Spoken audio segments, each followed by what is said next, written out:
All right, here we go. We're having a parade? We're having a parade. Right. Okay. We're live.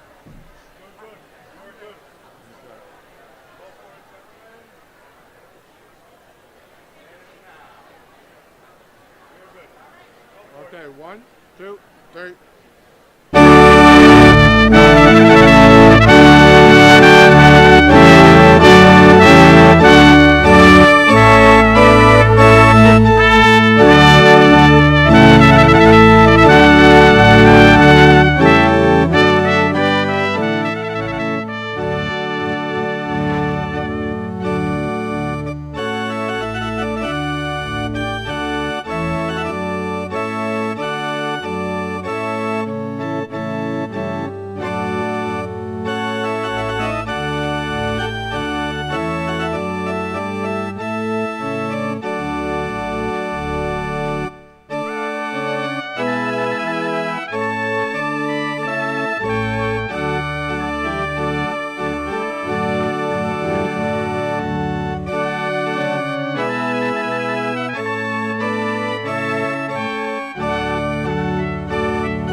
Good afternoon, everyone. I'm Dr. Renee Garrick, a Vice Dean and Professor of Internal Medicine. It's my honor to serve as the Grand Marshal for this, the 164th Commencement Exercises of New York Medical College. This afternoon, there are a few very important housekeeping issues that we want to make sure everyone's aware of. First, the aisles and the exits must remain clear at all times. The fire marshal and our public safety officials will enforce that rule for everyone's safety. Thank you for your attention to that important issue. And now, on to our graduation ceremony.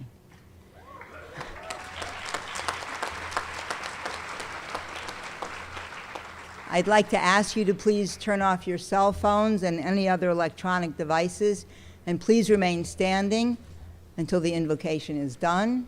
And first, please join us as the Arrhythmias sing our national anthem.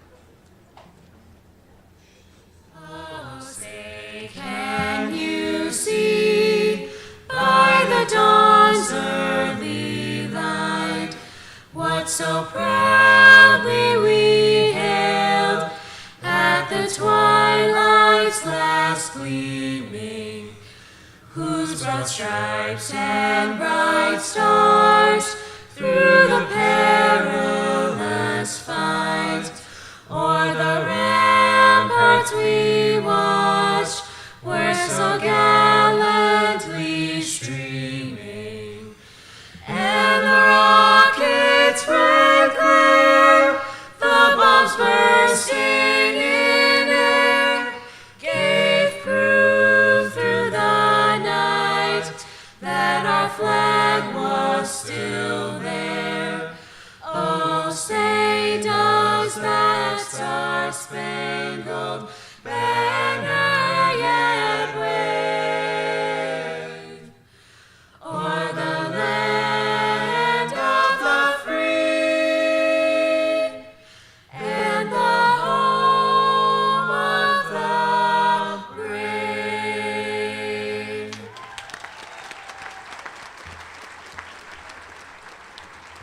Thank you. Revered members of the clergy, Chairman Mark, members of the Board of Trustees, President Kadish, Chancellor Halpern, deans, officers of the faculty, friends and family, the candidates are in their seats, and the New York Medical College commencement session is in order. Rabbi Moshe Krupka, the Executive Vice President of Touro University, will lead us in the invocation.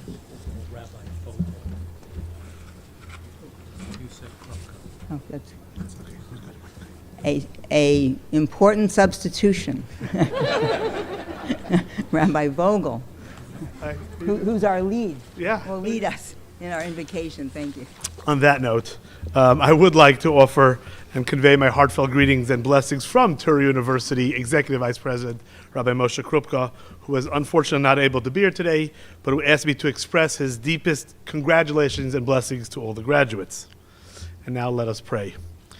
Ribon Kol Olamim, Master of the world, bless all who have assembled here today to take part in New York Medical College commencement exercises for the class of 2023. Almighty God, Rofei Chol Basar Mafli La'asos, healer of all flesh and wondrous in your acts, you have instructed and empowered humanity to cure the ill and provide comfort and aid to all of your children. Today, we recognize these talented women and men ready to shoulder your directive to help and heal the world. Give strength, courage, and fortitude to these men and women who now prepare to begin their mission of healing. Bless them as they set out as your agents to serve those in their communities and in every community where their care, compassion, and service are so sorely needed.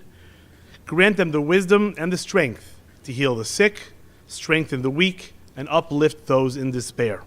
And above all, imbue these women and men with the highest standard of ethics, which we place at the core of their training and mission.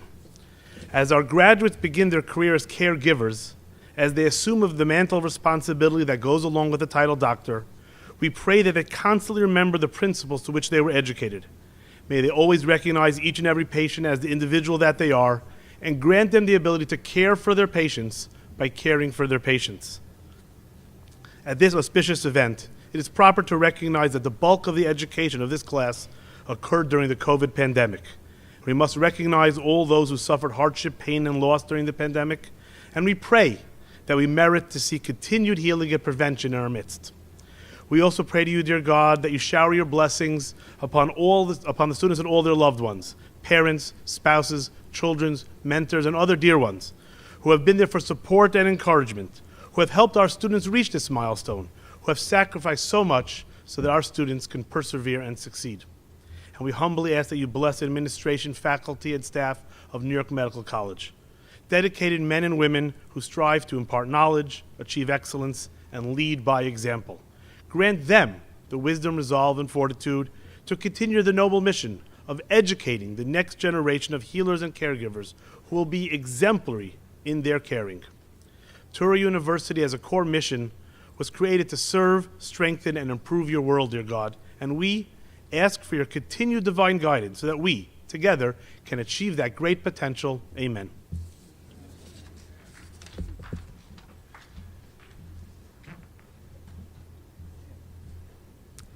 Thank you, Rabbi. You may please be seated.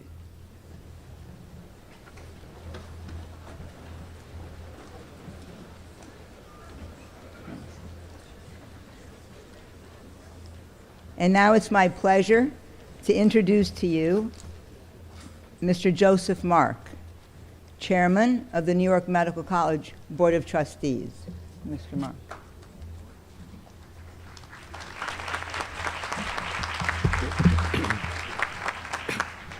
Good afternoon. Honored guests, members of the administration, faculty, family, and friends, on behalf of the Board of Trustees, I am pleased to welcome you to this momentous occasion. To the graduates of the class of 2023, you have each demonstrated remarkable aptitude that will travel with you on your new journey in medicine.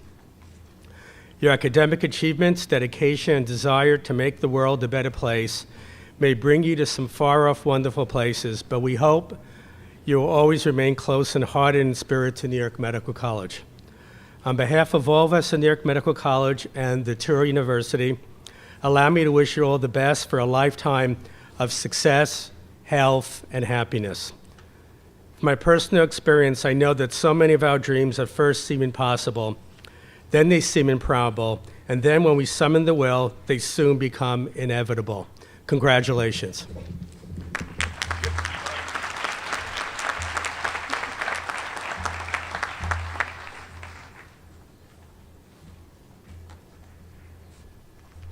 And now we've reached one of the highlights of today's work before us. And before we do that, I wanted to just remind everyone to please not come to the stage to take pictures or to wave at your loved ones. We do have professional photographers to do that. And with that, I would like to introduce the student speaker by vote of the students. And it will be given today by Mr. Ian, soon to be Dr. Mason, who is a candidate for the Doctor of Medicine degree.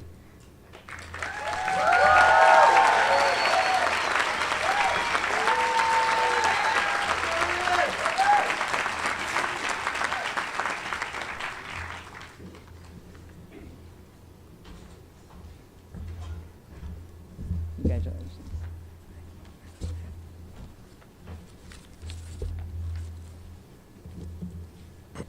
Hello.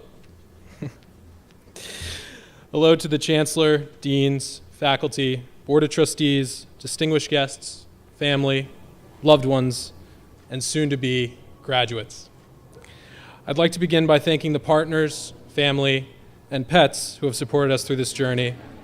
I believe I can speak for all of us when I say we simply could not have done it without you. When I began thinking of how to encapsulate our class's energy into a single word, a few came to mind. Incredible, intelligent, funny, eclectic, really good looking. It was a little wordy.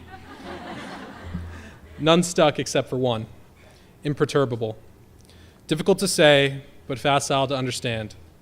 Imperturbable is an adjective describing the quality of being unable to upset, unable to excite, but instead to be calm. Calmness amid the storm, coolness and presence of mind under all circumstances.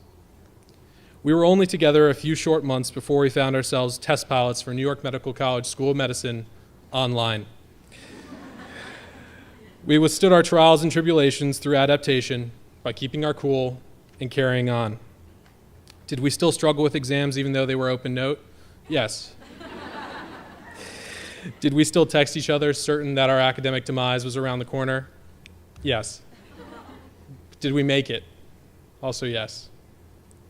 We completed 1.5 years of online education, persevering through Zoom fatigue, uncertainty, and anxiety to enter the lobbies of our respective hospitals for our first day as third-year medical students. Bright-eyed, eager to feel necessary to the process of getting a patient from admission to discharge, and ready to flex on every fourth-year medical student in our command of the information tested on the most recent Step 1 exam. Pre-pass-fail, mind you. I sat on the liaison committee as co-chair, and from this position, I became intimately familiar with the experiences of third year, the growing pains we all felt as we transitioned from library loner to hospital hermit. I paid witness to and felt the struggle as we met our challenges head on, but was reminded of something that was said to us on our first day. You're going to learn to be physicians, not only to learn the information, but to do and be able to practice, but to do so with style. A remark by Dr. Pravitz that has lasted with me since he said it on our first official day of medical school. With style. Without style, medicine is cold. Words on a page, scribbled handwriting on an index card, or fancy font on an Anki card. Through our clinical rotations, we began to appreciate how much patients rely on us when they feel they're most vulnerable, and what it means to be entrusted as a liaison to their own well-being. To be up here, celebrating with you the longest, shortest 4 years of my life, is a tremendous honor. I've looked forward to this moment for what feels like my entire life, but simultaneously I've been unable to picture it. Looking out to see the charming, strong, and resilient faces that I have called my colleagues for the past 4 years, I can confidently say this moment is more beautiful than anything that I could have dreamt. Through the Sisyphean journey of medical school, we arrive here today, at the gates of the rest of our lives, restlessly rattling them, peeking at our watches, watching time move slower and slower until they are finally opened. As they open, however, and we rush to get to our next destination, I ask that you do this. Look to your left, look to your right, appreciate those that sat next to you as you took the first step into growing into the physician that you're going to be proud of becoming. As we depart, take care of each other. Be there for one another. We now share the same cloth, and medicine will always be part of us.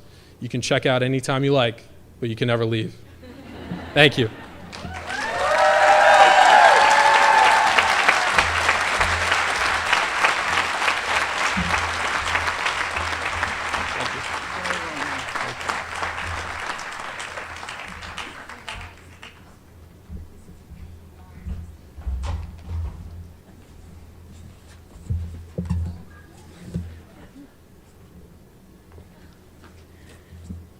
Thank you very much. That was heartwarming and heartfelt. I'd now like to call on the president of Touro University, Dr. Alan Kadish, who will induct our candidates. Dr. Kadish. There you are.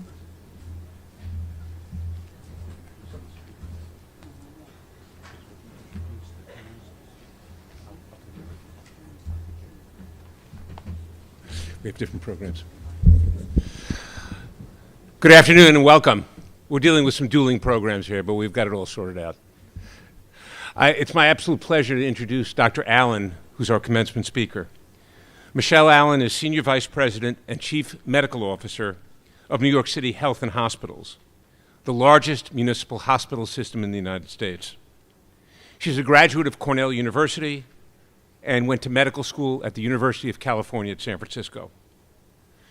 Dr. Allen completed her residency in OBGYN at the New York Health and Hospitals Corporation, Jacobi, worked as an attending physician at Harlem Hospital and Bellevue Hospitals, and served as the Associate Medical Director at Bellevue until 2013, when she transitioned to System Deputy Medical Officer for Health and Hospitals.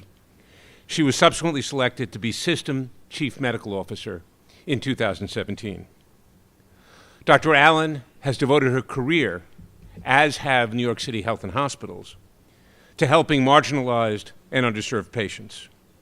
Her early career was devoted to women suffering from addiction or who are at risk for HIV infection during their pregnancies.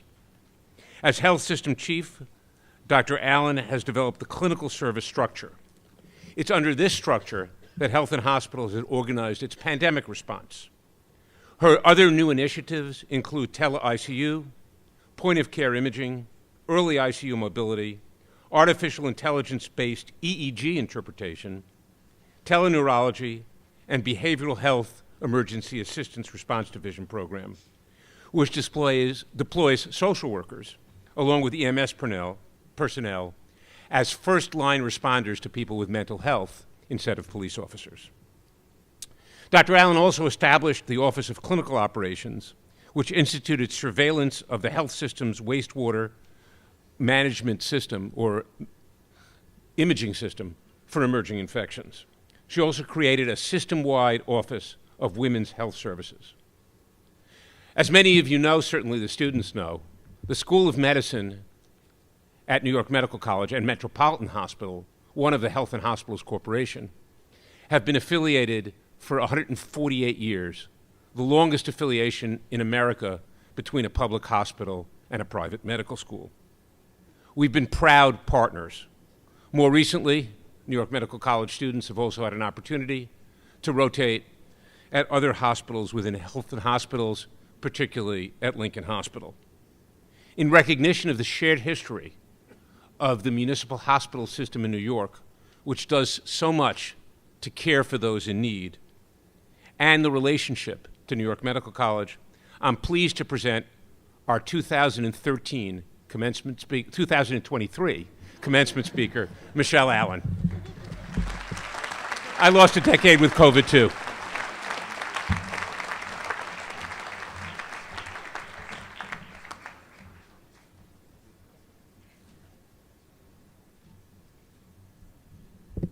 Good afternoon. First, I want to thank Dr. Halpern for inviting me to speak at the New York Medical College 164th commencement exercise. Is there a rumbling? Okay. Reverend members of the clergy, the chairman of the Board of Trustees, the officers of the college, the faculty, administrator, graduates, friends and families, it is indeed an honor and a privilege to address the over 200 graduates of this historic institution. As you all know, New York Medical College was founded in 1860 by William Cullen Bryant, the same Bryant who sits behind the New York Public Library on 42nd Street. And by my reading, Bryant was a poet. He was also a suffragist, an abolitionist, and a proponent of organized labor. In fact, he was a modern-day progressive, even though he labeled himself a liberal. And today, May 23rd, 2023, you follow his ideals. You are 56% women, 16% underrepresented minorities in medicine, 59% of you are from the tri-state area. 60% of you are staying in New York. 5% are going to California. 5% are going to Connecticut. And although I'm an OBGYN and only 6% of you are going into OBGYN, I'll forgive you. 23% of you are going into internal medicine, and primary care is what we really need today for our population. 11% are going into peds. 9% are going into emergency medicine. 8% are going to take care of our mentally ill. 18% are going to take out our ruptured appendices and do our open heart surgery. 7% are going to provide the anesthesia for that open heart surgery. And 7% are going to read those images that we rely on to make our diagnoses. I have to say, you've been brave, you've been resilient over the past 4 years. You showed up at your clinical rotations during the horrific COVID-19 pandemic. You've witnessed the reversal of Roe versus Wade. You've witnessed great political divisiveness and social upheaval. And every day you're watching the arrival of hundreds of asylum seekers and the growing number of unhoused mentally ill in our city. You watched on social media the death of George Floyd and of Jordan Neely on the F train. And on top of all of that emotional toil, this has placed you and your families at enormous financial debt in order to arrive here today. When I asked Chancellor Halperin why he chose to invite me to give the commencement address, he said he thought I might have an interesting story to tell, but I must warn you, when I tell stories in my family, my son all of a sudden has to run to the grocery store. My husband is polite enough to fall asleep without running out the house. But let me attempt to share my story. It's a story of purpose and gratitude. We lived in Washington, D.C. for the first 2 years of my life, and from there we lived to New York City, and from there are a host of schools I attended. Mother Cabrini High School up by the Cloisters, Cornell University. Oh, by the way, in 1969, I participated in the armed takeover of the student union at Cornell. Then University of California, San Francisco for medical school, San Francisco General Hospital for an internal medicine internship, Einstein Jacobi for OBGYN, Columbia Presbyterian Medical Center for maternal fetal medicine fellowship, and then I started working. I worked at Harlem Hospital, I worked within the New York City Department of Health, I worked at Bellevue Hospital. I spent over 20 years at Bellevue as an obstetrician on labor and delivery. I established a prenatal program for women who were chemically dependent, i.e. addicted, and at risk for AIDS. However, while I was there, I got a phone call for someone who said she was seeing my clients, she was seeing my patients as her clients. This was an extraordinary opportunity to collaborate with Terry McGovern, Esquire, an activist lawyer at that time working at the HIV Law Project in the East Village. In 1989, we successfully brought a class action suit against the United States Health and Human Services to broaden the Social Security Administration's definition of AIDS, which previously excluded those definitions that pertained to women in the lexicon of age diagnoses. That was cervical dysplasia. And ultimately, I joined the senior leadership at the New York City Health and Hospitals, and was mentioned earlier, in 2013, I accepted the offer to be deputy CMO of the H&H system. I had a purpose, and the purpose in accepting that offer was to be on the ground when Barack Obama implemented his Affordable Care Act. I wanted to learn what on earth it would be like to implement the ACA in the largest municipal hospital center in the country. It's still a learning experience. Now, I'm fully aware that I am the highest ranking African American in a very large municipal health system.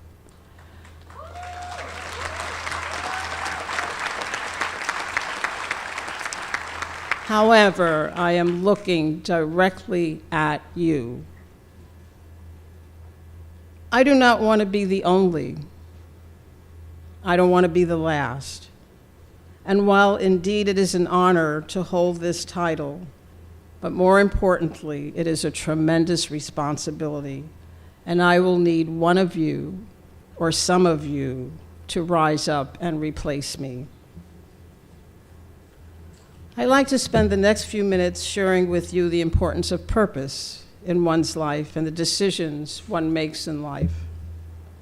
To quote Colin Powell, a New York City kid from the Bronx, a product of the New York City public school systems, a product of CUNY, the former National Security Advisor, former Chairman of the Joint Chiefs of Staff, and former Secretary of State. He said, quote, "Purpose is the destination of a vision." Let me repeat that again. Purpose is the definition of a vision. It energizes that vision. It gives it force, gives it drive, and it should be positive and powerful and serve our better angels. So let's rewind and start all over again. What was the purpose of my parents' decision to leave Washington, D.C. and come to New York? Well, this is a secret. I was born before 1954. I was born before the landmark Supreme Court decision of Brown versus Board of Ed. I was born before the Supreme Court ruled that separate educations were inherently unequal. And at the time I was born, the Washington, D.C. public school system was in fact separate. And my parents made the purposeful decision that my education was paramount. They decided to move to New York City when I was 2. At that time, the New York City parochial school education was among the best in the nation for the price. And Mother Cabrini in Washington Heights was definitely not segregated. My classmates were the daughters of the blue-collar Italians, Irish, Cubans, Puerto Ricans, Dominicans, African Americans, an Eastern European girl whose surname was Mohorovich, a South American girl from Venezuela, Pilar. But let me tell you one thing, we all could Latin dance before salsa was a word.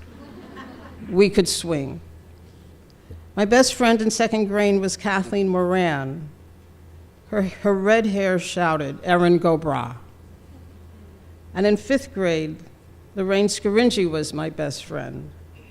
Her father owns an Italian restaurant on Arthur Street in the Bronx. In 8th grade, Judy Betancourt was my best friend, and her father was a carpenter from Cuba.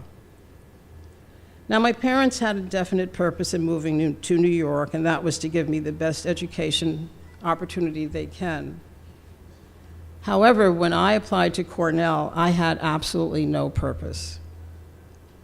What I did not realize at that time was that I was the living fruits of my mother's wisdom.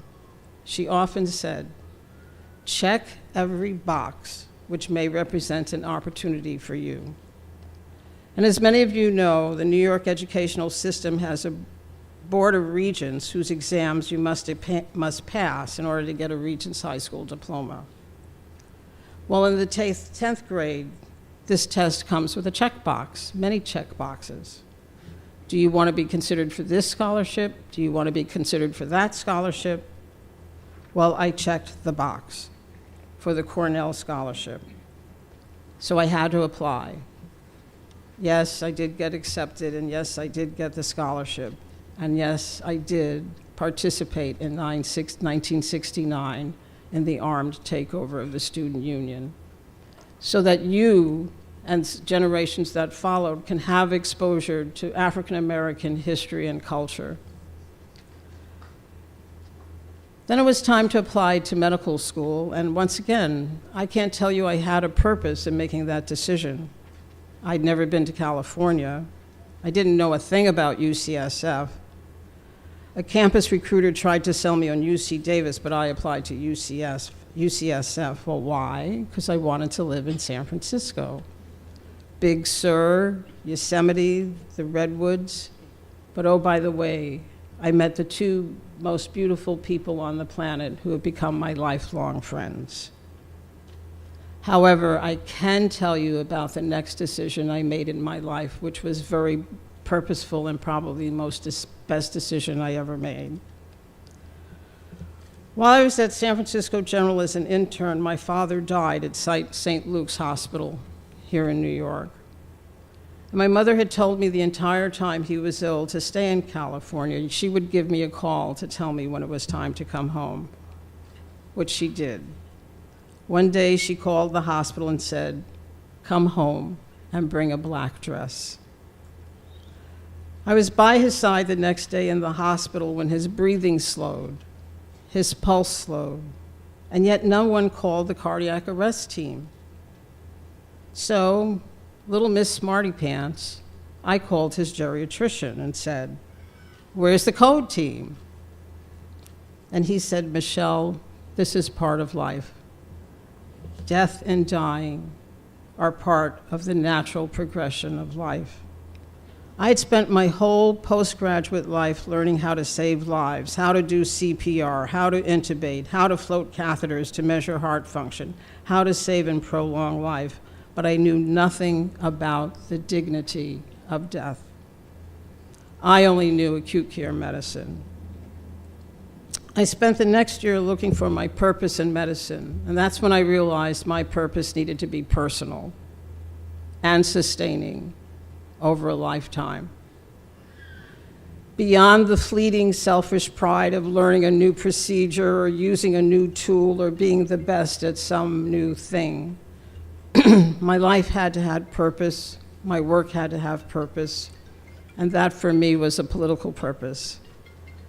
I've since devoted my career to providing health care to women, specifically marginalized women, women at the highest risk of maternal morbidity and maternal death. I'd like to close this address with a thought on gratitude, reflecting on my parents. Now, my father was raised in Meridian, Mississippi. His father, my grandfather, was an educator in Meridian in the early 1900s. Now, I had never been to Mississippi, never mind Meridian, until 2 years ago. My husband decided to plan a road trip so that I could see the place where my grandparents raised their 5 children. We traveled from New Orleans to Birmingham by way of Mississippi, to Bryan Stevenson's Equal Justice Initiative. And we did stop in Meridian as we crossed Mississippi into Alabama. What I found in Meridian was a school named after my grandfather, the Thomas Page Harris Lower School. In fact, unknown to me, my grandfather had taught at the all-black agricultural school in Meridian, which became a community college in the 1930s. At that time, colleges were for whites. Agricultural schools were for blacks. It was not until we arrived in Birmingham at the Legacy Museum and the National Memorial for Peace and Justice that I came to realize that my grandfather was teaching black folks how to read and pursue a higher education at the very same time black folks were being lynched simply for knowing how to read. I also learned that James Chaney, who in 1964 was shot and murdered at the age of 21 in Philadelphia, Mississippi, by the Ku Klux Klan, along with Andrew Goodman and Michael Schwerner, for registering black folks to vote during that Freedom Summer. I learned that James Chaney was also from Meridian, and most likely had been a student in my grandfather's school. Now, my father received a college degree from a historically black college and university. He went to Tougaloo College in Jackson, Mississippi. However, when he moved north during the Great Migration, every help wanted sign was followed by sorry, no jobs available. So he spent his years in New York as a shipping clerk on 14th Street. Now, what does a shipping clerk do? He loads boxes onto trucks. However, my childhood memory of him is his leaving the house every morning with a suit jacket and a fedora. A proud man, a handsome man, a distinguished man. He had a job, where he showed up every day until he retired, not a single sick day. And my mom received his pension that says to me, William Bryant, the founder of this institution, who believed in a unionized workforce, benefited my father while his college education did not. However, it benefited me. Now, my mother always aspired to be a teacher, and she combined a native brilliance with common sense in a way I've never seen or met anyone with as much wisdom as she. Unfortunately, her own mother died when she was 5 months old, and her subsequent guardian died when she was 17 years old, and that was the end of her formal education.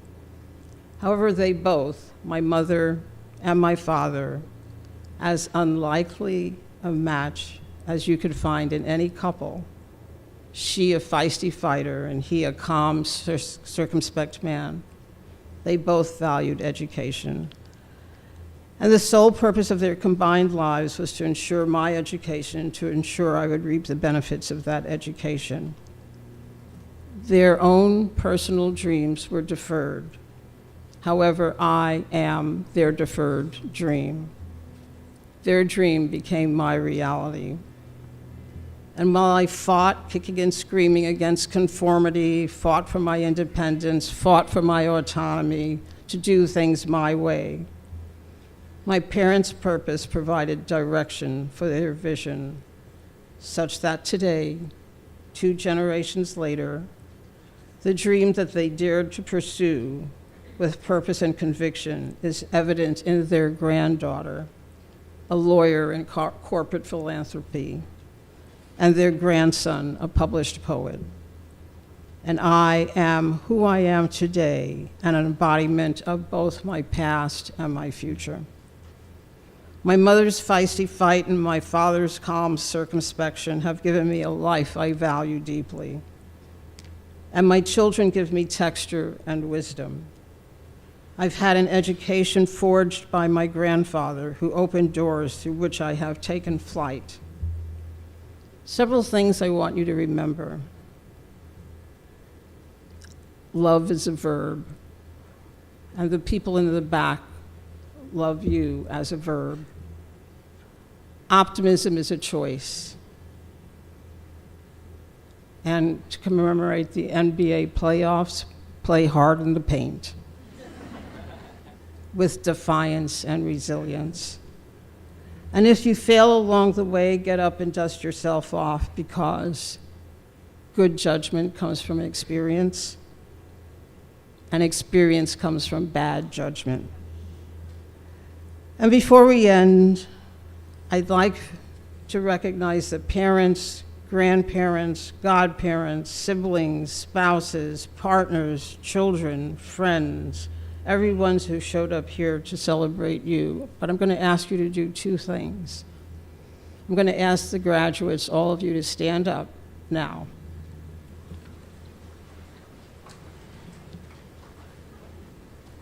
Turn around and face your parents, your godparents, your grandparents, your siblings, your partners, your spouses, your children, your friends, and give them a standing ovation.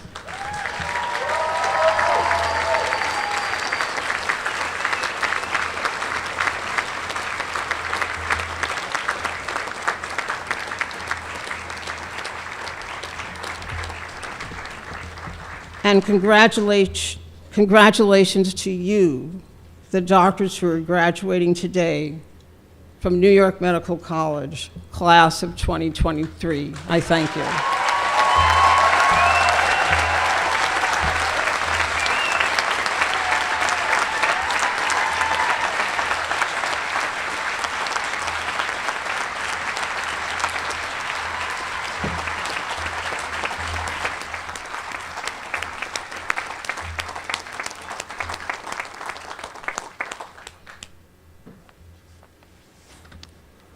Thank you, Dr. Allen. I think we would all agree that Dr. Halpern was right. You have a powerful and important story to tell, and we thank you dearly for sharing it with us today. And now I would like to ask Dr. Alan Kadish to return to the podium to confer our degrees.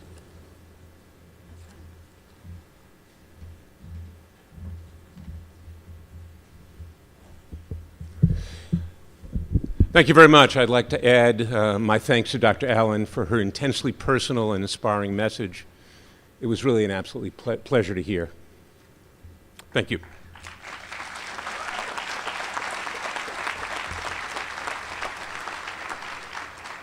Welcome, everyone.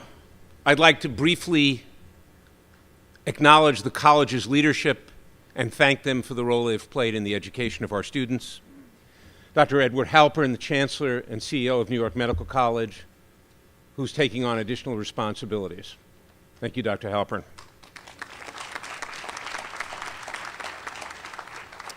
Dr. Robert Amler and Dr. Ronnie Myers, Deans of the School of Health Sciences and Practice and Dental Medicine, respectively on campus here, who've collaborated with the School of Medicine on many initiatives and joint programs. Thank you. And members of the Board of Trustees, Joseph Mark, whom you've heard from, Ronald Poe, the former chairman of the board, who's been a longstanding wonderful board member, and Dr. Robbie Sina, a new member of our board. Thank you for joining us today, and thanks for your support. I'd like to add my thanks to the family and friends and supporters of the students today. Although med school for me was a few years ago, I do remember that it occasionally posed some challenges, and that without the support of the people who love us and the people who have befriended us, it's hard to make it through, and particularly through the tough times of COVID that you've had to face with the uncertainty that every day brought, both for society and for you personally. The support of the people here today was so crucial in getting you through. So thank all of you.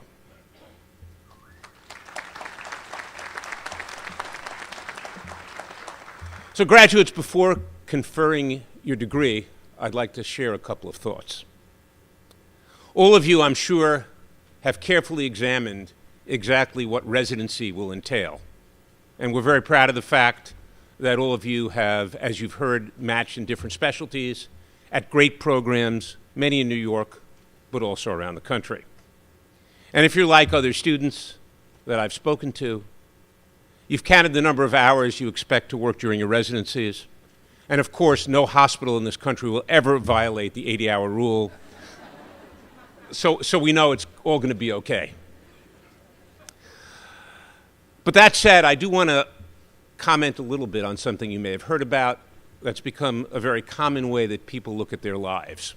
And that's work-life balance. And of course, it's extraordinarily important that we have family and friends. And you heard from our guest speaker, Dr. Allen, about how she was able to accomplish tremendous amounts professionally while still being part of a closely knit family.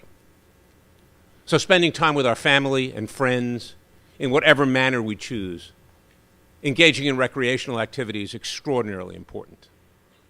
But at least for the next few years, and if you're like most physicians, you'll spend about half of your waking hours at work.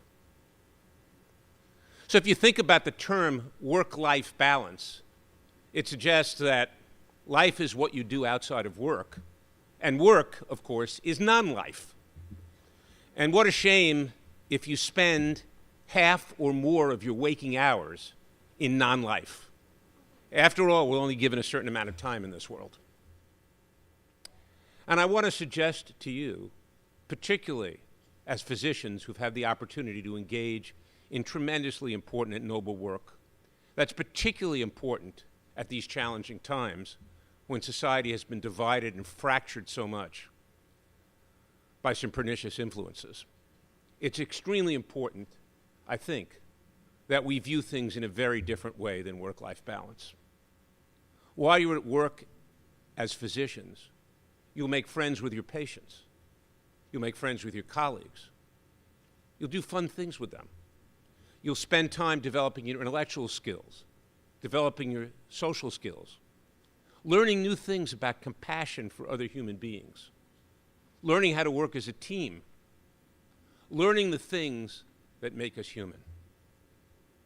You'll spend time playing tennis or pickleball with your colleagues. And that time is just as an essential part of life as the time you spend away from your professional lives. There's so much to be done in our society, so much that the education you've been given creates the possibilities of your accomplishing.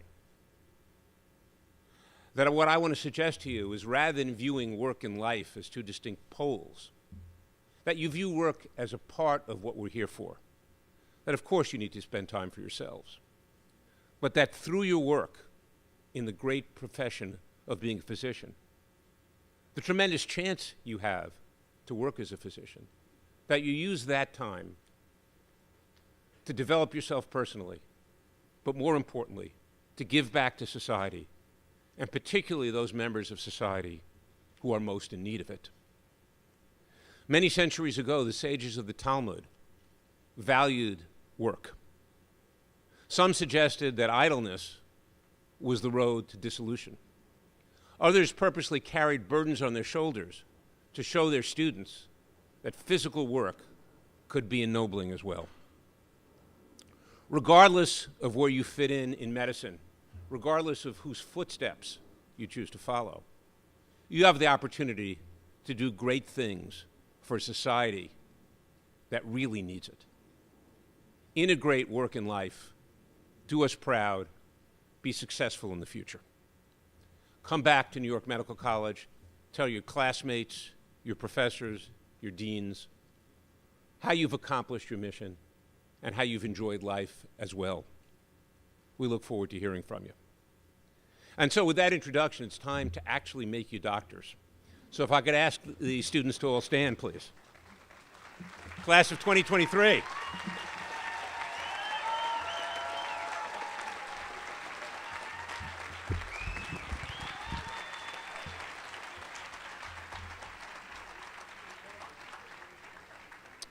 By the power vested in me by the Board of Trustees of New York Medical College and the Board of Regents of the State of New York, I hereby award the degree of Doctor of Medicine to each of you recommended by the faculty with all the rights, privileges, and obligations that relate to it. Congratulations, doctors.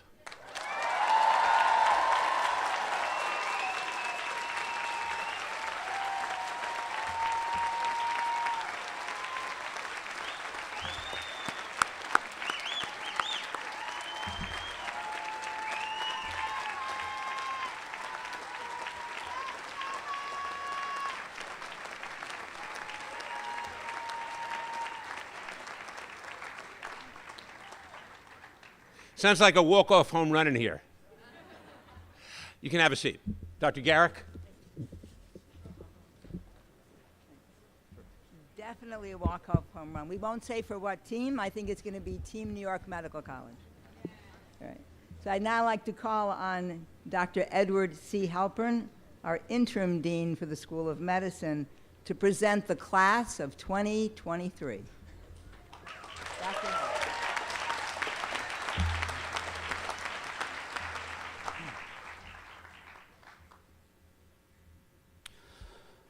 I stand before you now as the result of tragedy, of course. I wish to acknowledge that the person who should be presenting this class is Dean Jerry Nadler, who would have been presenting his 5th class. I wish to acknowledge his work on behalf of the School of Medicine and this college. And may I take the opportunity to say, may the memory of Mary Ann Latona Nadler be for a blessing. And we acknowledge her also on this day.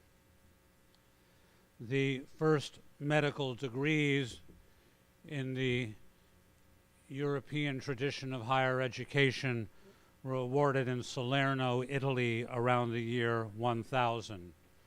In the English-speaking world, the first awarding of the degree Doctor of Medicine took place at the University of Glasgow in 1703. While 3 American universities will argue for primacy in awarding the MD degree, they at least all agree that it was done in the 18th century, prior to American independence. And this college has opened its school in 1860 and has therefore awarded the MD degree for 163 years. The candidates for the degree of Doctor of Medicine will please rise.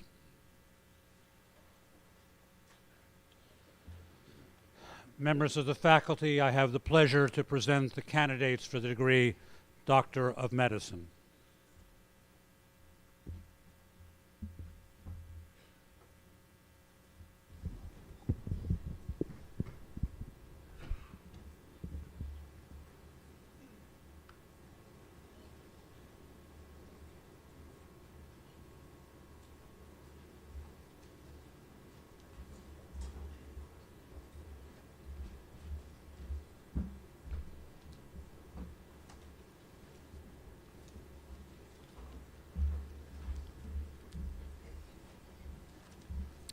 Dr. Jihad Abdilhadi.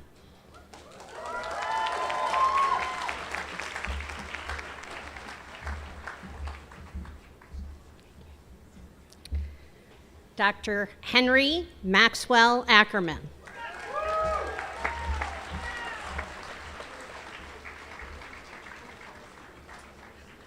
Dr. J. Paul Alawalia.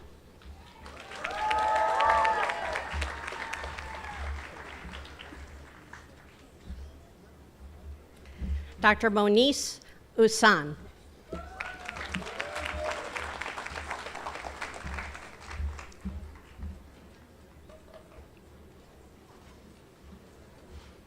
Dr. Ridab Osman Unlifadi.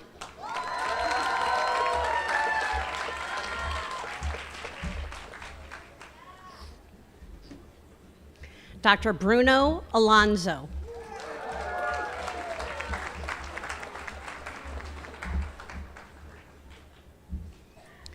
Dr. Sophia Christina Appetz.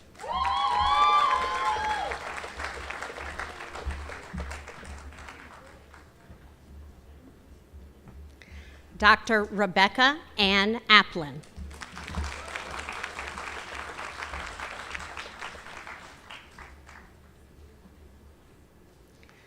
Dr. Sanjana R. Shah.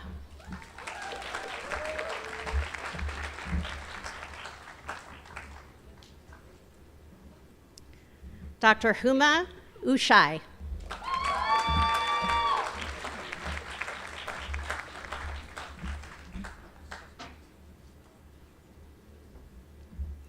Dr. Nina Isabel Asque.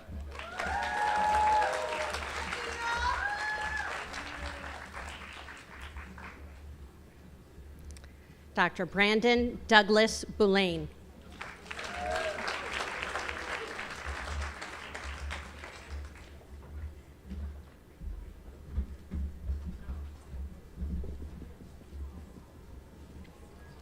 Dr. Lauren Nancy Baruzani.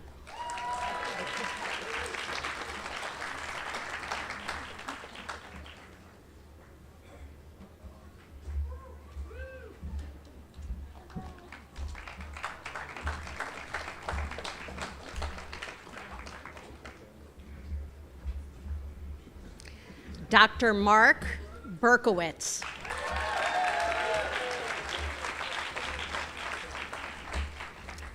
Dr. Joseph Brian Berchansky.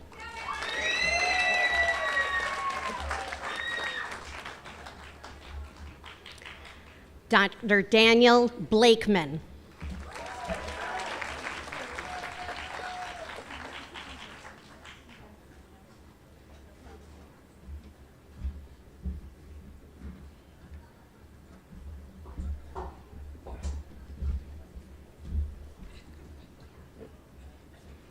Dr. Leah Blaze.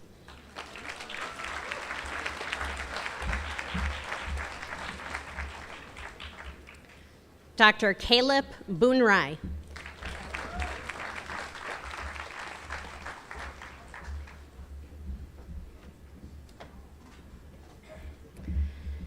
Dr. Jadzia Bracamonte.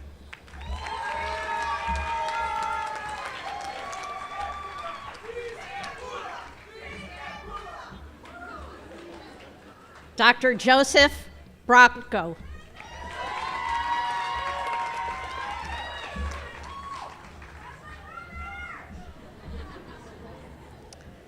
Dr. Ashley Marissa Brennan.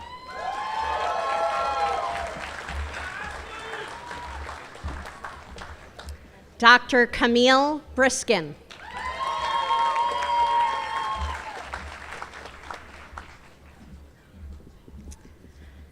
Dr. Joshua Buckley.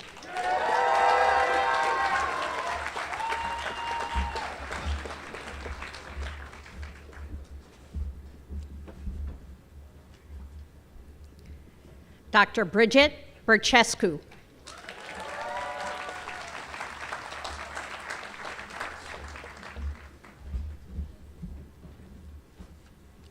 Dr. Megan Elizabeth Kavanaugh.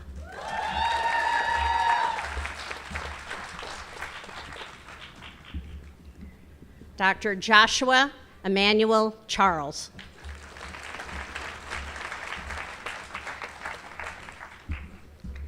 Dr. Griffin Andrew Coghill.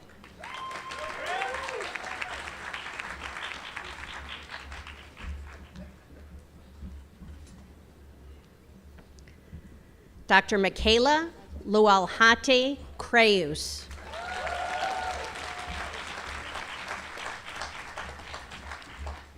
Dr. Patrick James Crorkin.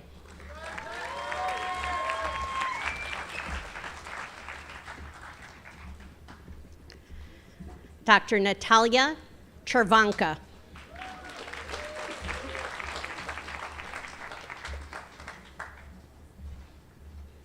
Dr. Victoria Francesco DeCunto.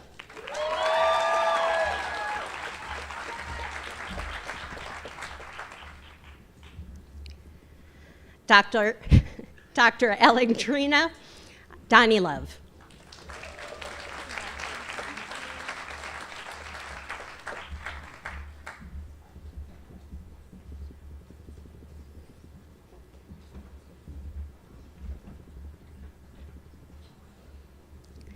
Dr. Rebecca Michelle Don.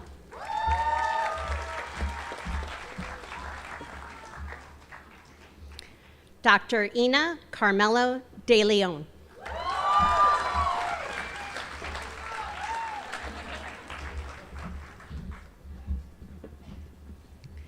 Dr. Deepika Dhawan.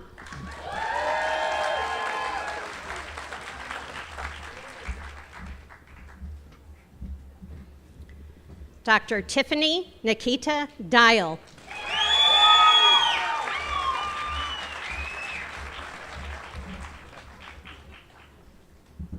Dr. Javier De Jesus Diaz Collante.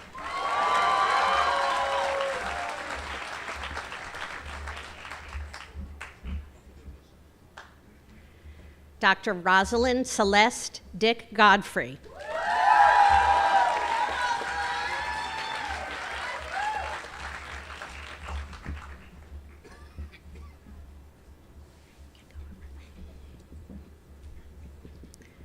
Dr. Alice Despinagaitis.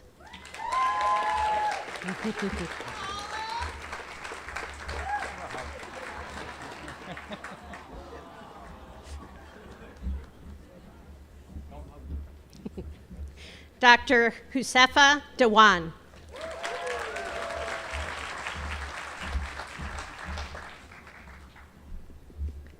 Dr. Emma Dragoon.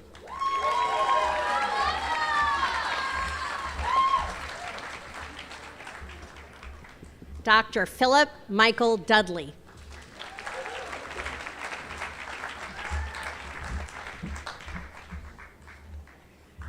Dr. Clara Arlene Dutton Neves.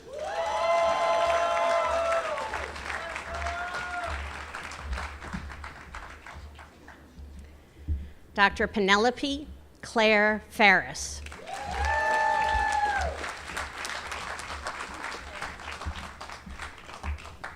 Dr. Jacob Feingold.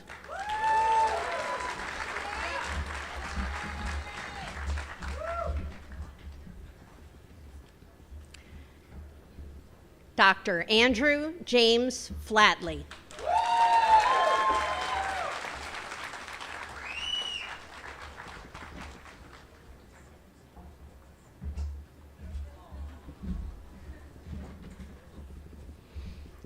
Dr. Mariah Jazzy Fontanez Lutsky.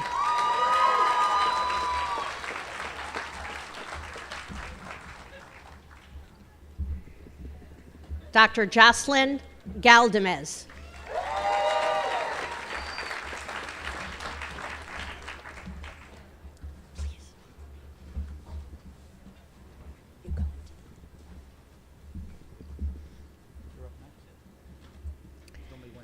Dr. Vincent Philip Galea.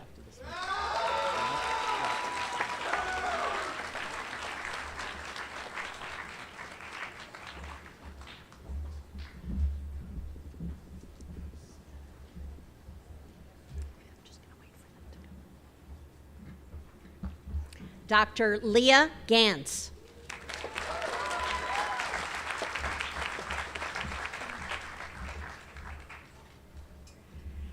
Dr. Stephen Joseph Ganem.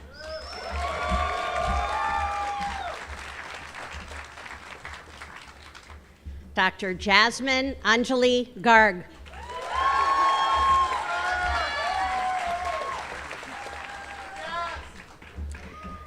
Dr. Matthew Ryan Gessner.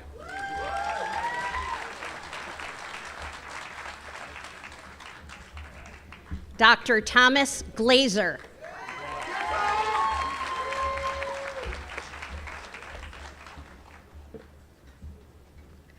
Dr. Rohan Gogoi.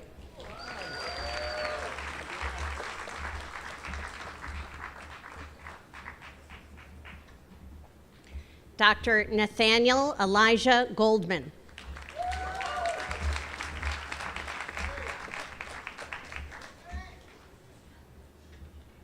Dr. Manoj Purna Gaud.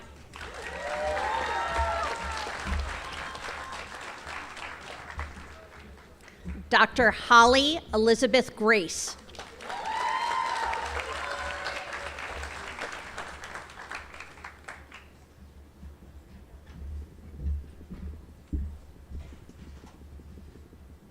Dr. Jacob David Greisman.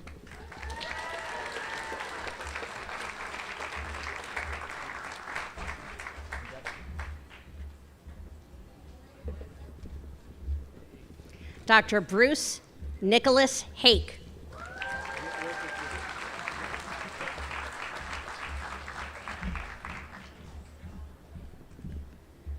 Dr. Soraya Alfiza Hanif.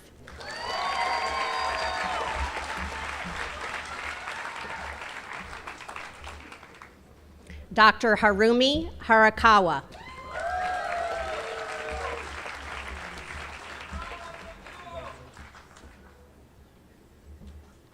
Dr. Yosef Hasid.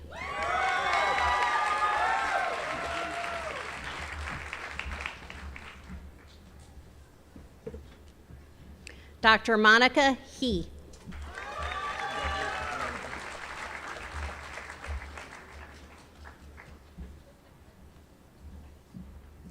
Dr. Lee Hecht.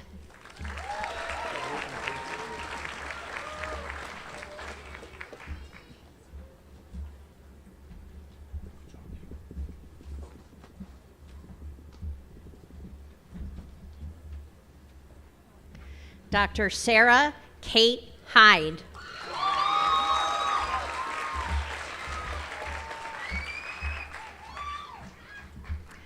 Dr. Yehuda Herman.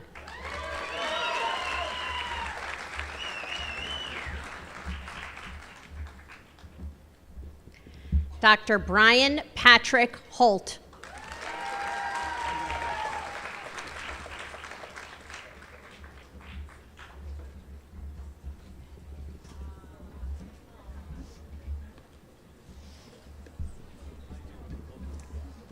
Dr. Samuel Kyle Hodig.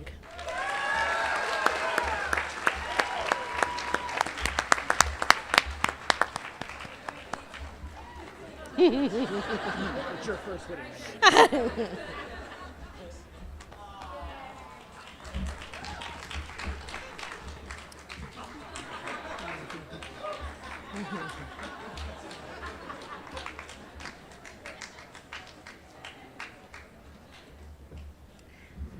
Dr. Nadiv Hussain.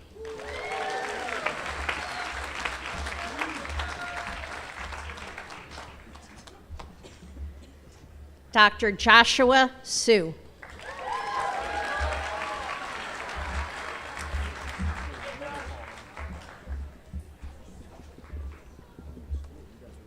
Dr. Onlupanle Iloyomade.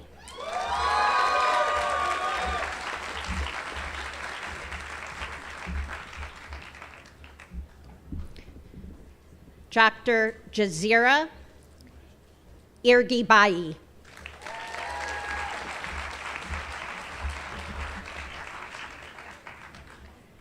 Dr. Stella Erica Iskandaryan.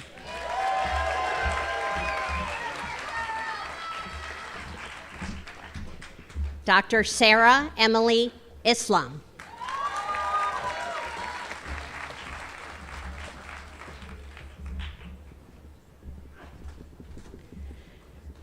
Dr. Sirajul Islam.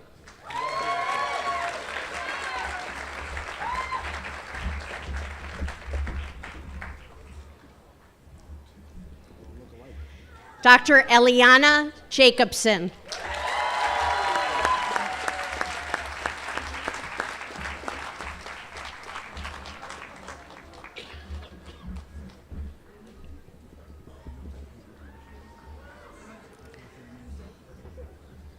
Dr. Keithana Jayusinlan.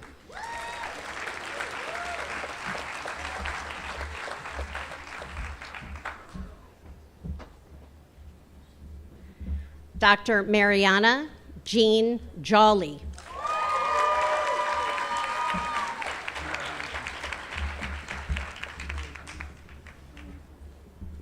Dr. Simon Kadosh.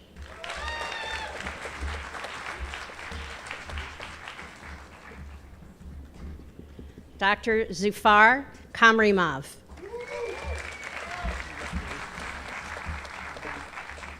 Dr. Madison Rose Kassoff.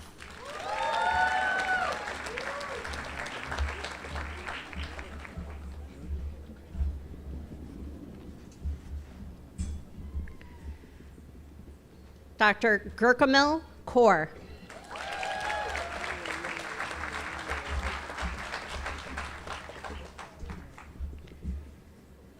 Dr. Catherine Kachajan.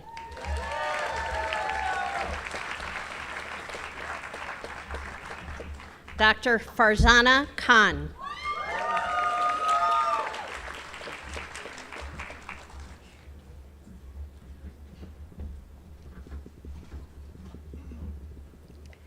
Dr. Eleanor Kim.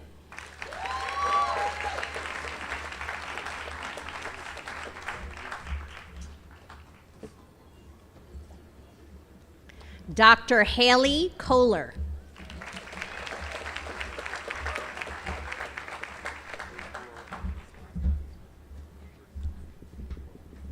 Dr. Olivia Kolandka.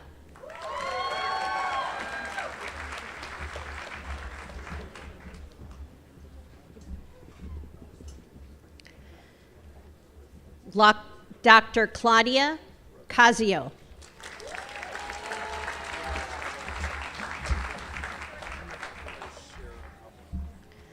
Dr. Ryan Kramer.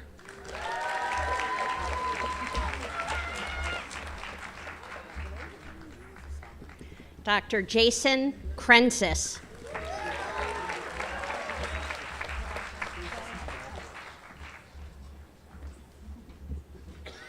Dr. Mindy Kresh Vach.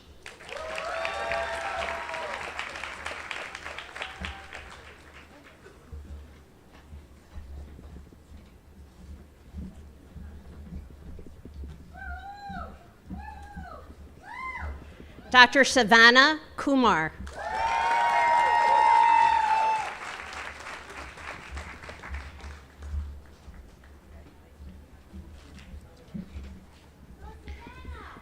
Dr. Justin Matthew Lepeau.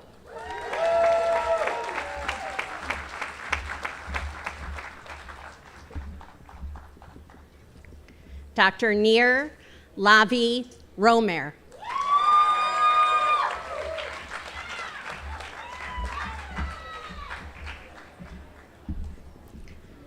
Dr. Alexandra Jungyun Lee.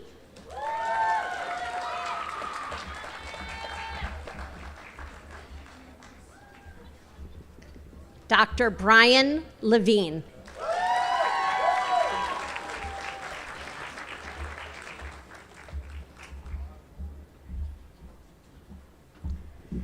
Dr. Victoria Levy.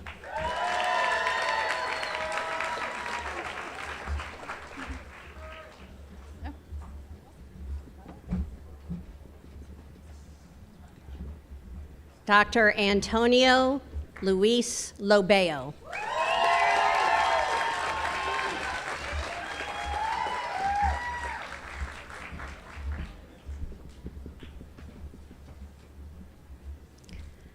Dr. Jonah Aaron Lowenstein.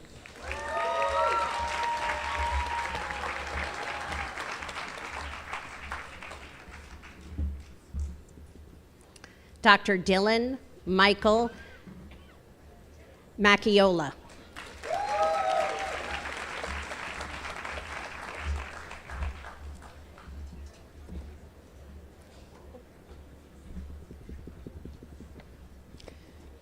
Dr. Anisha Mahat.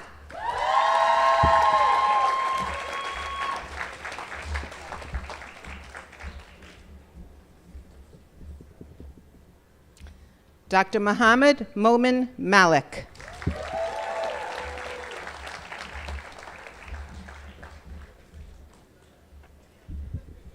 Dr. Abigail Olivia Marriott.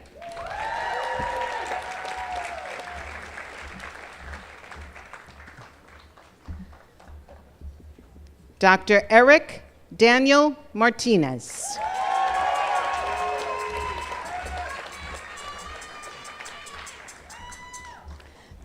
Dr. Roman Gabriel Martinez.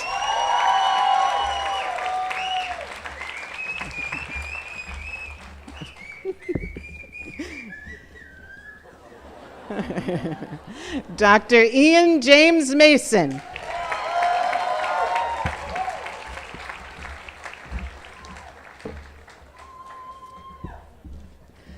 Dr. Lara Matei Davila.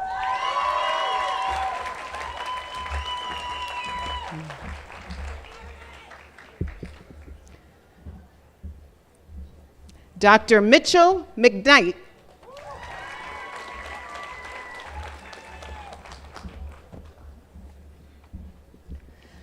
Dr. Christopher Michael McNeil.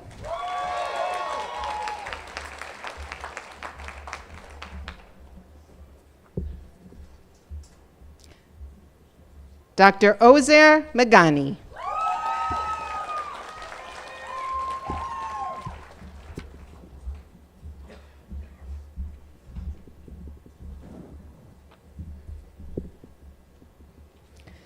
Dr. Amy Michelle Merker.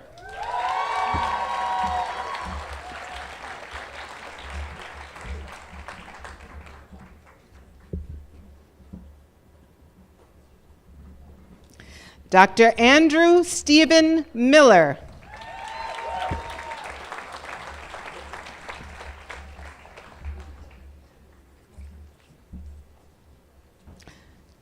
Dr. Justin Andrew Miller.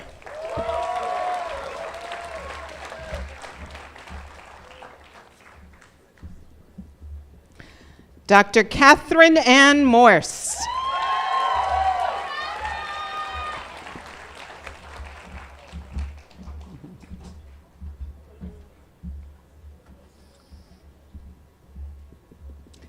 Dr. Aideen Musavi.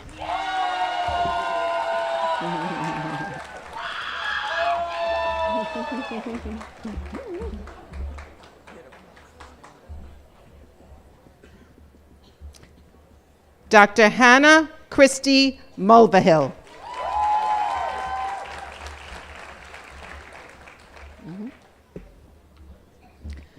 Dr. George Matthew Mussman.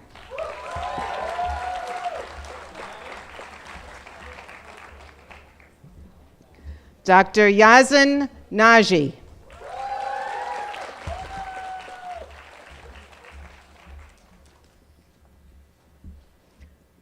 Dr. Roxana Navi.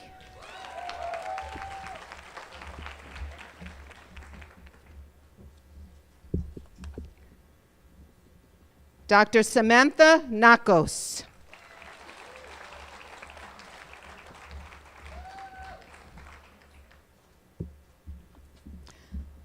Dr. Shreya Nalabola.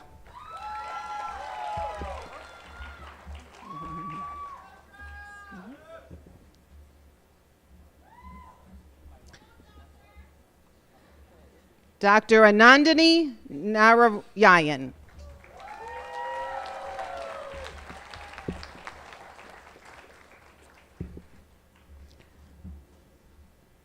Dr. Justin Ross Nathan.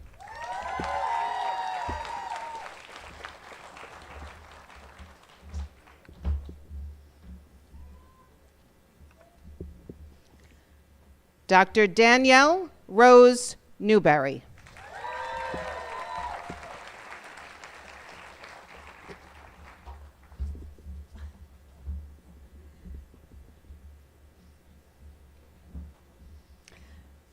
Dr. Sarah Victoria Newman.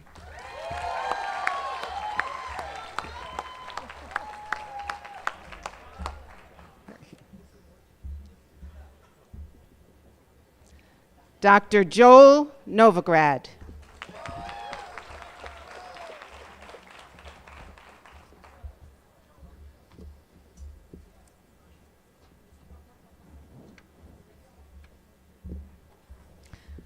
Dr. Maxwell Ibabuchi Waru Jr.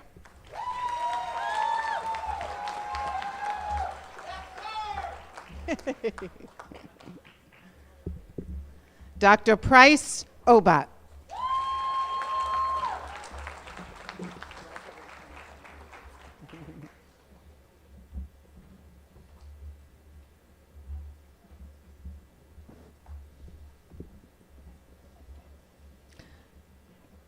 Dr. Connor James O'Brien.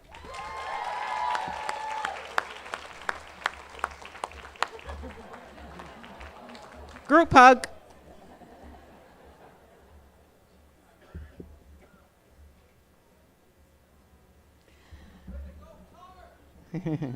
Dr. Devin O'Donnell.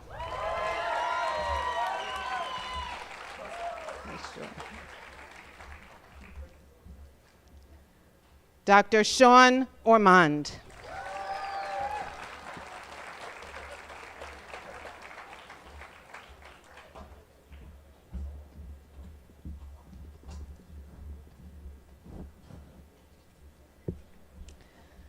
Dr. Raj Kumar Shivraj Pamal.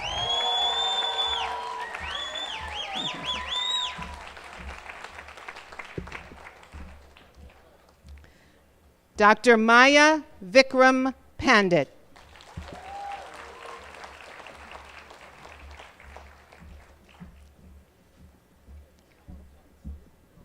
Dr. Brinda Patolia.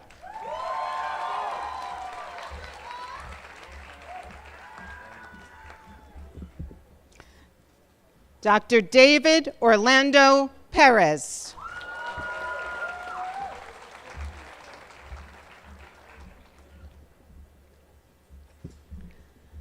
Dr. Faruhida Pevandi.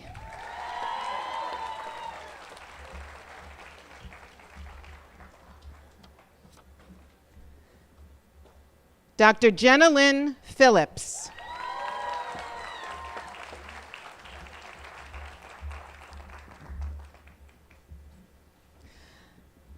Dr. Benjamin Aaron Rabinowitz.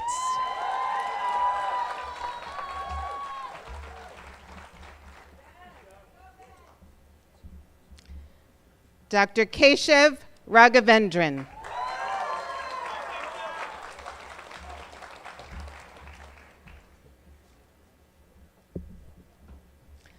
Dr. Faria Rahman.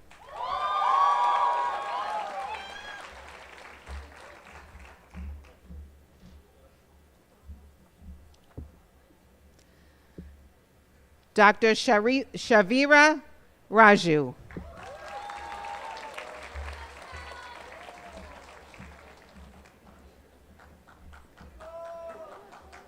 Dr. Brinda Raval.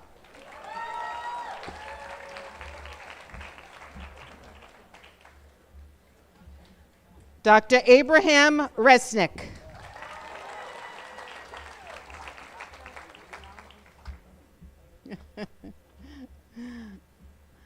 Dr. Parvati Retnakumar.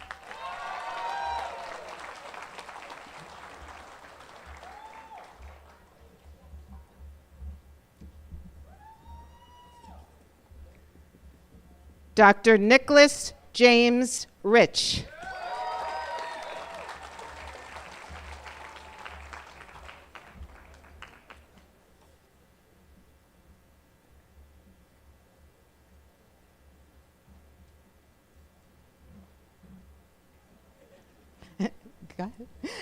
Dr. Aaron Rips.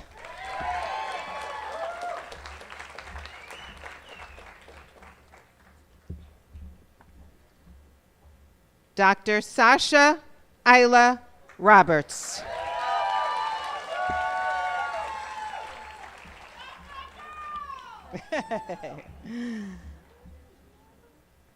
Dr. Emily Rooney.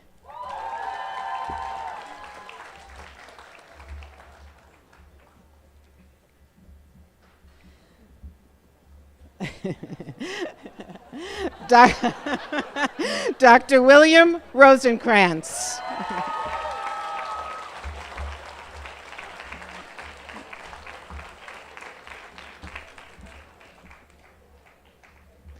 Dr. Akiva Rosenzweig.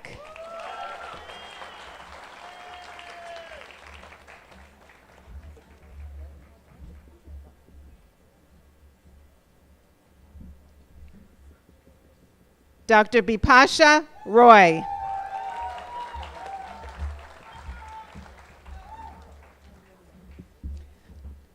Dr. Andrew Rue.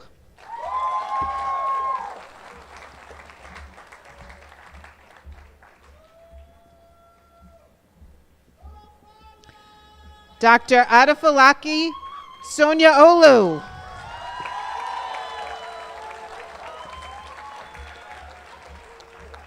Oops. Dr. Kaylee Sartoris.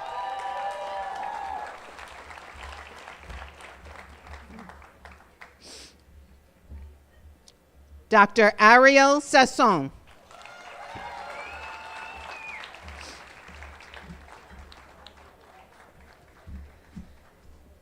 Dr. Stephanie Maureen Schulman.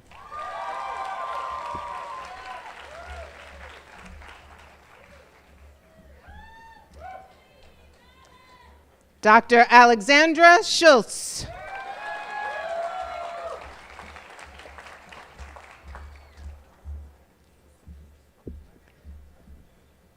Dr. Rosa Simon.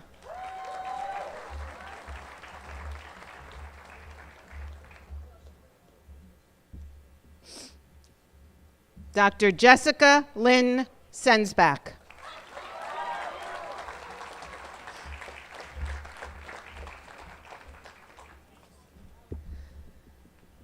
Dr. Elena Max Shanker.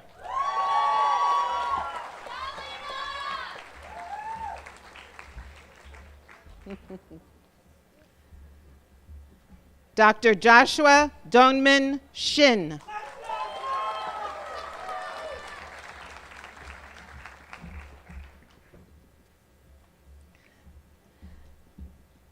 Dr. Sivana Schusterman.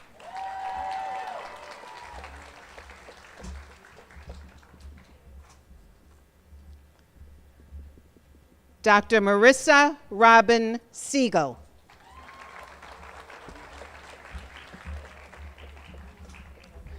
Hi. Dr. Rena Rieger Silverman.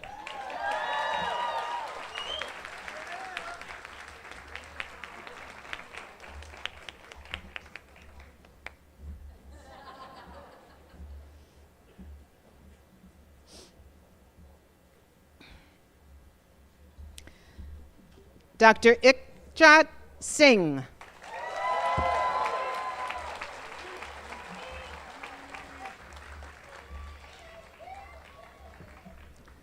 Dr. Navjot Singh.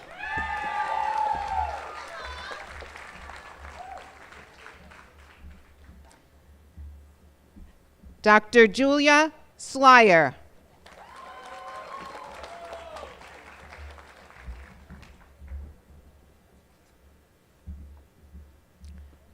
Dr. Daphna Samoji.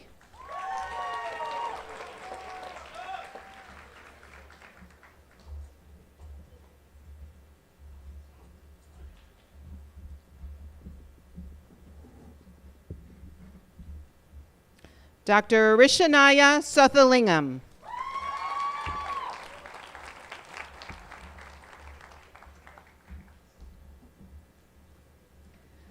Dr. Hannah Sawalski.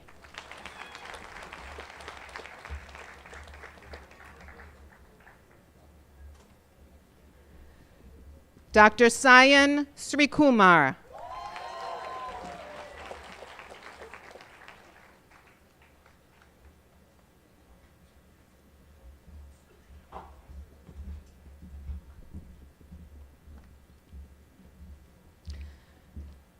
Dr. Sahavya Sipora Stadlin.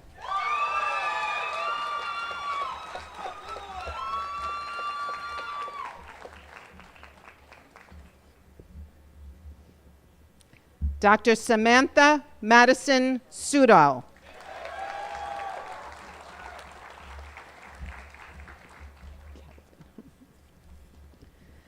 Dr. Kelvin Kayan Tam.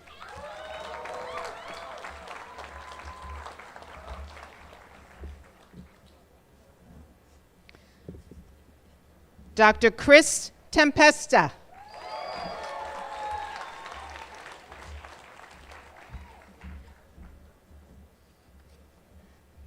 Dr. Danique Thorpe.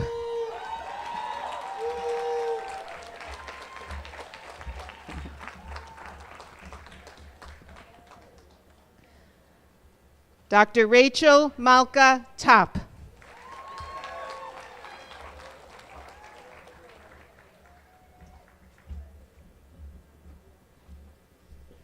Dr. McCall Erin Torpy.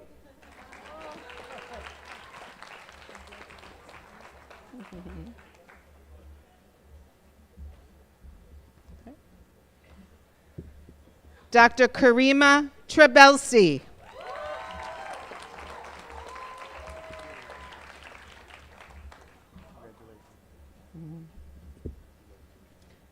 Dr. Joseph Trainer.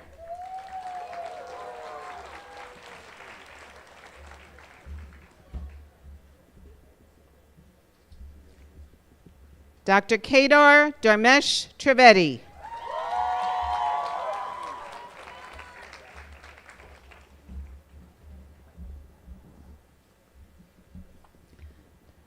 Dr. Lorena Vaco.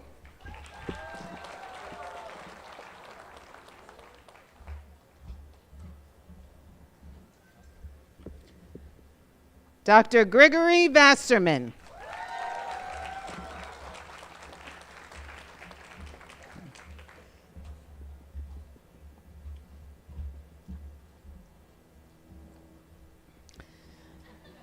Dr. David Vernick.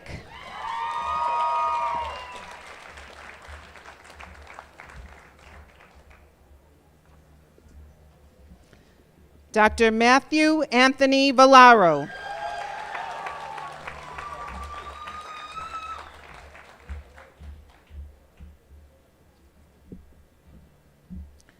Dr. Lin Huang.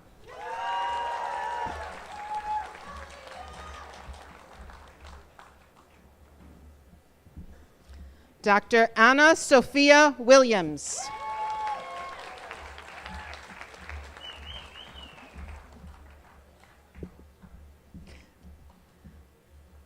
Dr. Sigal Wilner.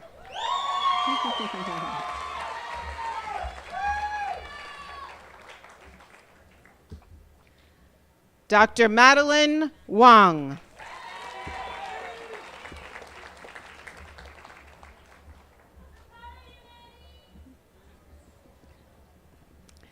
Dr. Jacqueline Wu.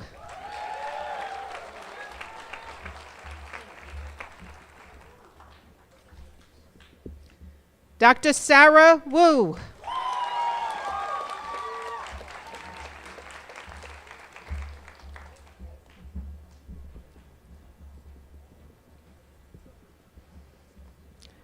Dr. David Andrew Yasinich.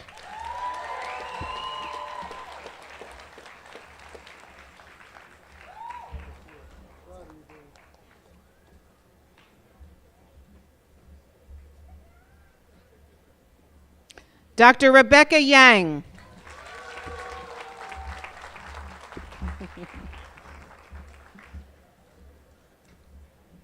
Dr. Albert Yao.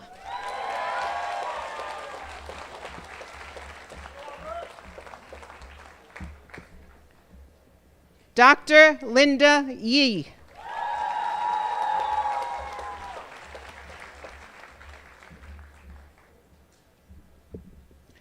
Dr. Ibisam Zainu.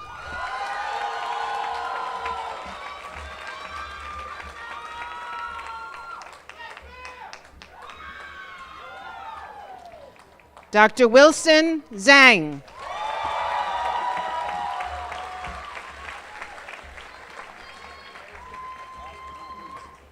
Dr. Daniel Wang Zhao.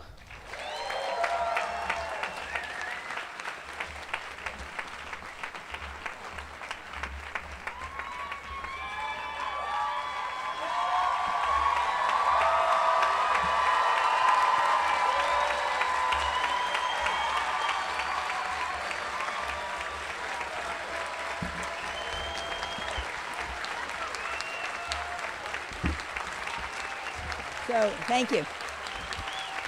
So, congratulations. And congratulations to the class. Congratulations to the class of 2023. So now, the Hippocratic Oath is one of the most solemn oaths that can be taken by physicians who are new and those who are not so new. And it will be administered today by Dr. Halpern. Dr. Halpern.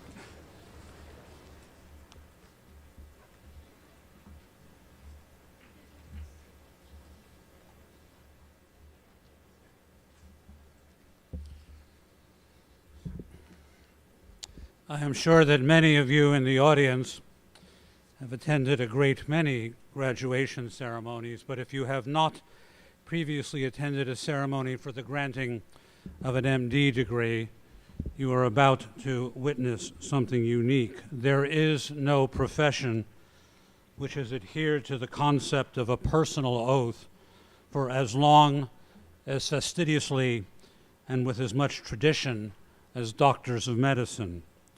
Scholars of the topic will assert that yes, the MD degree has a centuries-long tradition, but you cannot be a physician without making the choice of your own free will to take an oath of fealty to the specific tenets of this profession. There are many such oaths.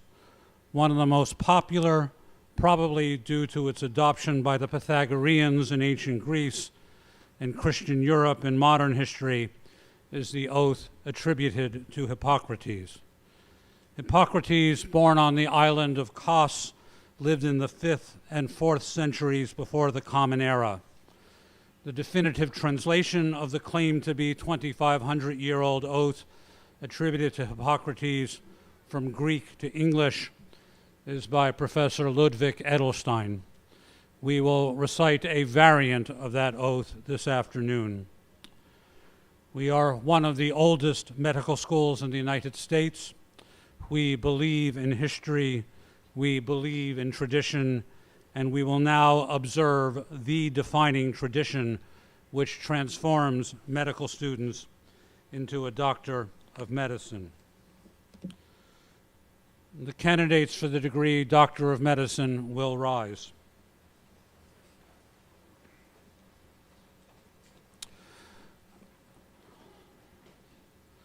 I invite any physicians in the audience or on the stage who wish to retake the oath to rise also and join us.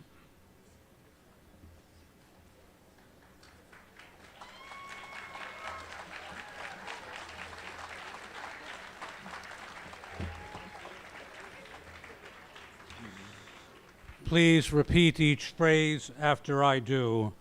I do solemnly swear. By whatever I hold most sacred.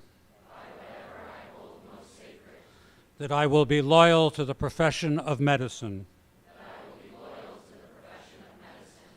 And just and generous to its members. That I will lead my life and practice my art. In uprightness and honor. That into whatsoever home I shall enter, it shall be for the good of the sick and the well, to the utmost of my power, and that I will hold myself aloof from wrong, and from corruption and from the tempting of others to vice. That I will exercise my art solely for the cure of my patients.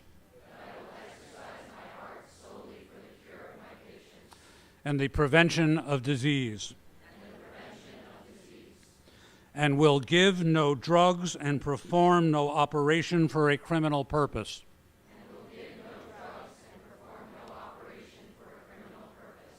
And far less suggest such a thing. That whatsoever I shall hear or see of the lives of men and women,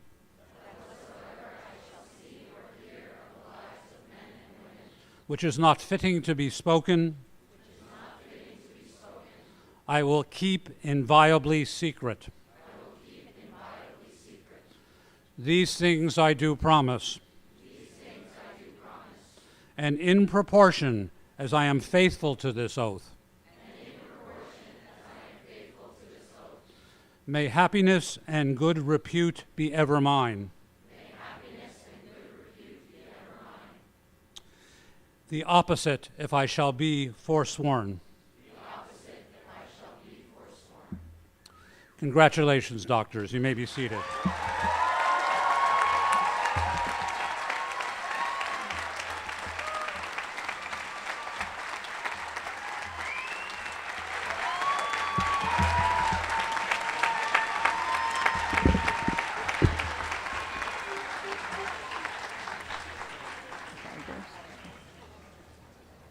Thank you all. So it's the tradition of our college, and it's relatively unique in healthcare professions, to make a representation of our military, who join us every year at our commencement exercises. It's uniquely American that our military does not swear oath to an office, to an emperor, to a king, a queen, a president, or a prime minister, but instead swears allegiance to defend and protect the Constitution of the United States against all enemies, foreign, and domestic. This year, 2 recipients of the MD degree from the School of Medicine will be commissioned as medical officers in the U.S. Army. Doctors Jessica Sensbach and Doctors David Yasinich.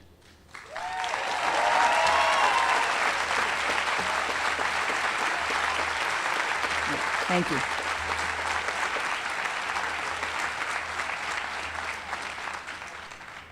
We are joined today by a graduate of the School of Medicine of New York Medical College and U.S. Navy Captain Mil Etienne, MD, PhD, Vice Chancellor for Diversity and Inclusion, Associate Dean for Student Affairs, and Associate Professor of Medicine and Neurology.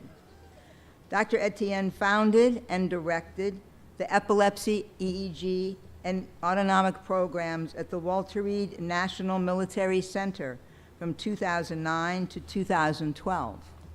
And while at Walter Reed, Dr. Etienne was the Associate Program Director for the Neurology Residency Program. And he was on the clinical teaching staff of the Walter Reed Hospital and the National Institute and Disorders of Stroke and Neurologic Diseases. That is known among the professions as the NINDS, which is a branch of the NIH. He's been with our faculty at New York Medical since 2013. Captain Etienne, on behalf of the faculty of New York Medical, I give you the podium.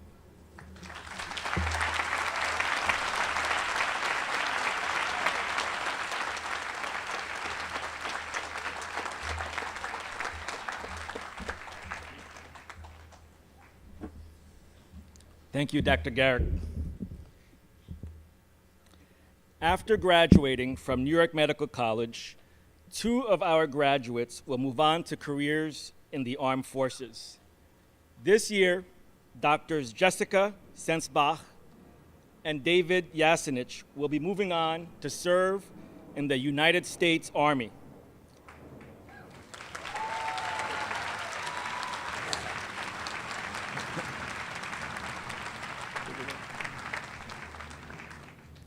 It is traditional for our officers to recite the oath of office upon commissioning or upon promotion. This oath is the same oath that has been taken by military officers as they get commissioned or promoted to their next rank. This is also the same oath taken by public servants, like members of Congress, the U.S. Supreme Court, and the President of the United States. As they take this oath, take notice that this oath is not to an individual, but rather to the Constitution of the United States of America. Here at New York Medical College, it has been our custom to have the officers take the oath of office at these commencement exercises. The following graduates, please join me on the dais. Dr. Jessica Sensbach.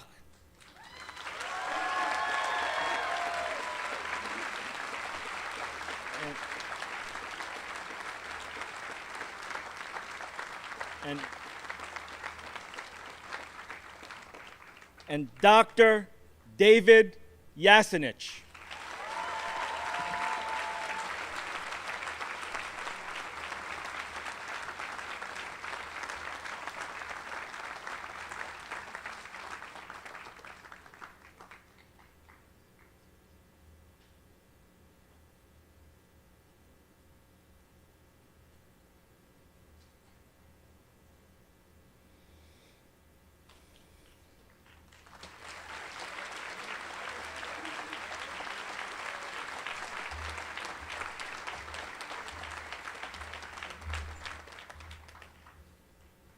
We're going to do a little bit of military here. So left face,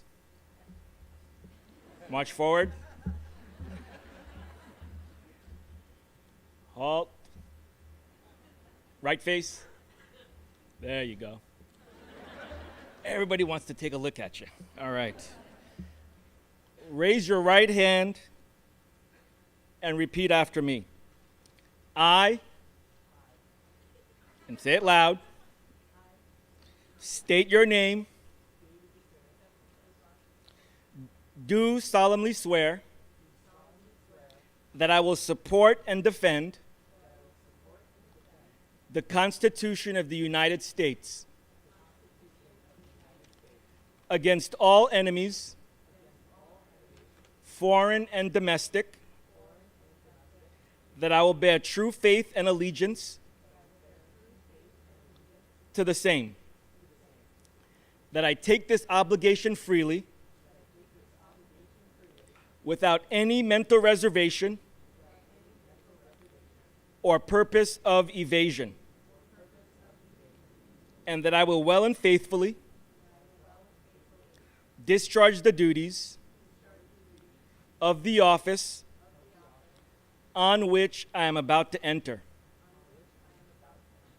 So help me God.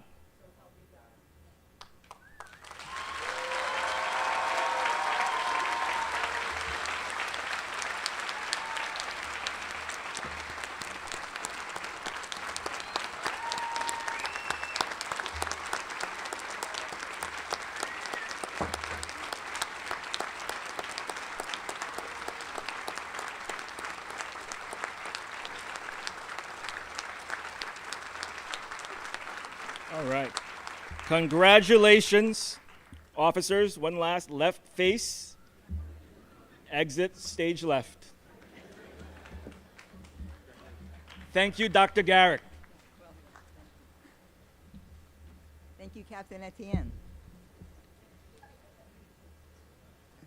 Dr. Halpern, the Chancellor and Chief Executive Officer of New York Medical College and Provost of Biomedical Affairs of Touro University, will give the charge to our graduates.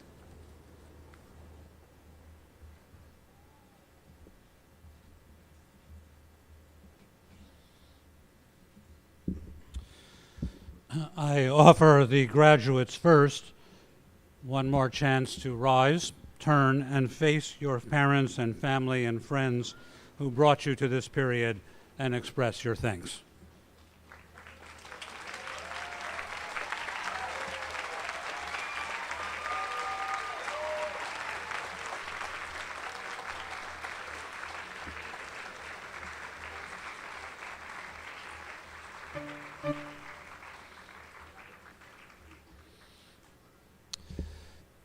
Thank you. You all may be seated.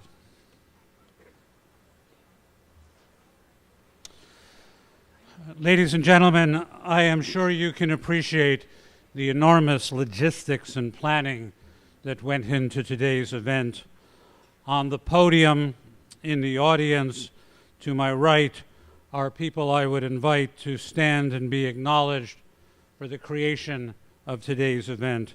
The Chair of the Commencement Committee, Vilma Bordenaro.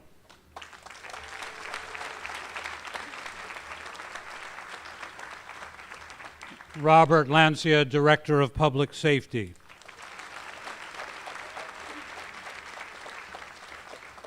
Ronald Matten of the Building and Grounds Office.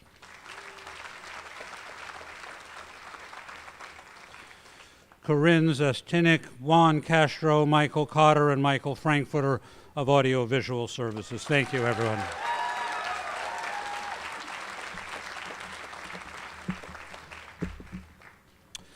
Dr. Jennifer L. Kessler is asked to join me at the podium.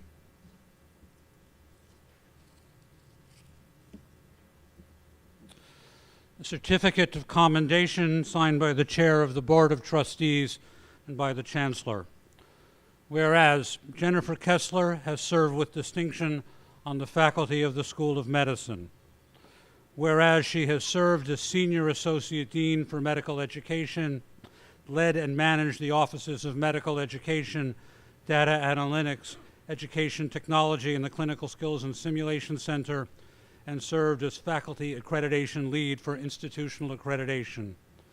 Whereas after 15 years at New York Medical College, she has taken a new position at the Geisinger Commonwealth School of Medicine.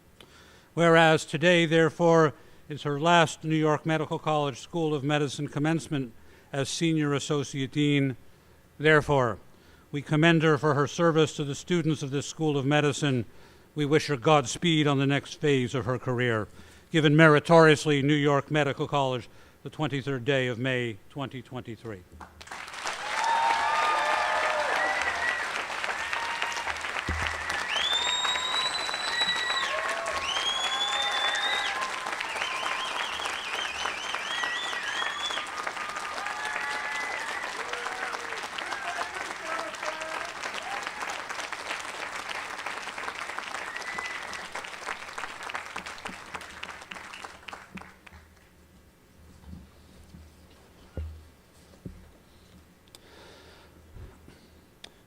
Founded in 1860, New York Medical College is a 163-year-old community of scholars that exists for the generation, conservation, and dissemination of knowledge about the causes, prevention, and treatment of human disease and disability.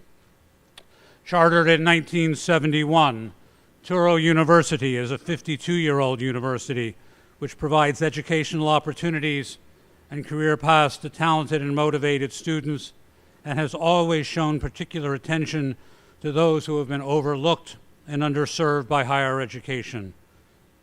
But we know who have the drive and potential to succeed. New York Medical College has adapted with the times while remaining true to its core values. In Bryant Park in Manhattan, there is a large statue which honors our founder, William Cullen Bryant. We knew where he stood in the 1860s. Bryant thought that the great oppressors of the American people were racism, sexism, unconstrained business avarice, and the scourge of alcoholism. His response to this fourfold threat was to advocate for the emancipation of all slaves and their full voting rights for women, to support the right of workers to form trade unions, collectively bargain, and if necessary, strike, and the prohibition of alcohol. It made perfect sense that Bryant was a supporter of Abraham Lincoln and introduced him for the Cooper Union speech in New York City.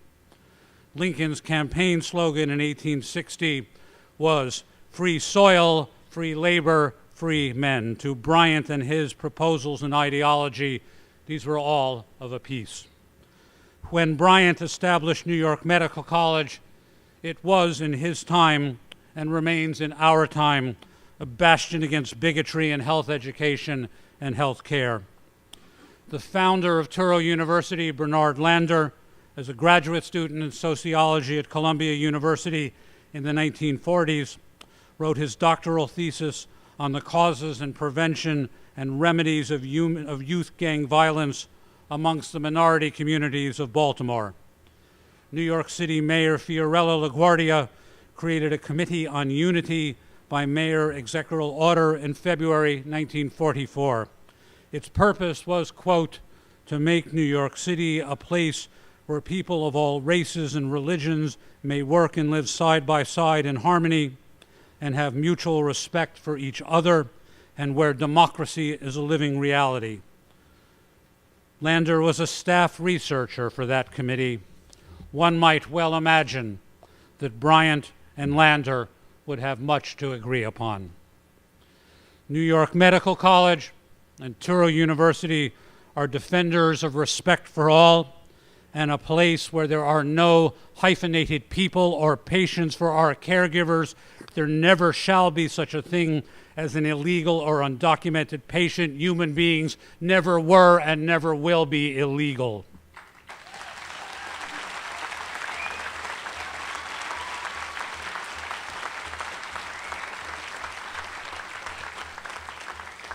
And when human beings are ill, they are our fellow humans in need. Discrimination against people by trying to place the blame on a pandemic or the social determinants of health or disease upon them or their race or their religion or their sexual orientation, whether in ancient times or in the present, was and is evil. Othering people is wrong. Making a group an other and asserting that they do not belong here is a serious evil. And we have tragically seen over and over that othering via so-called replacement theory reminds us that words can kill and mutilate and maim. In 1865, this School of Medicine graduated Ira Remsen, the discoverer of saccharin and the second president of Johns Hopkins. In 1867, we graduated Emily Stowe, the first woman physician in Canada who was rejected by the University of Toronto because of her sex. In 1870, we graduated Susan Smith, the first black woman to earn an MD in the state of New York and the third in the United States. In 1921, we appointed Israel Simon Kleiner, dean of this medical school, the first Jewish dean of a historically majority medical school in the United States. In 1926, we appointed the first woman chair of a biomedical science department, Mary B. Stark, the discoverer of metastatic cancer in Drosophila. In 1933, after 2 years of walking the wards of Metropolitan Hospital, we graduated Myra Adele Logan, the first woman to perform open-heart surgery in the world and the second black woman to be elected to the American College of Surgeons. In 1945, we graduated Jane Cook Wright, who also walked the wards of Metropolitan for 2 years, and she became the first black dean of a historically majority school, this one. In 1946, we appointed Lois Lilick, the chair of microbiology, the second woman chair of a biomedical science department in the country. In 1978, Kathleen Morton became this college's president, one of the first women presidents of a historically male majority higher education institution. It is worth remembering these first women of our college's history, because the graduates of this School of Medicine have been taught that all adults with capacity have the right to make their own decisions about their own health care in concert with their physicians. And therefore, in light of our history and in light of current events, it seems necessary for me to point out that while some people do not seem to understand the definition of all adults, at New York Medical College, we do, because we know that the words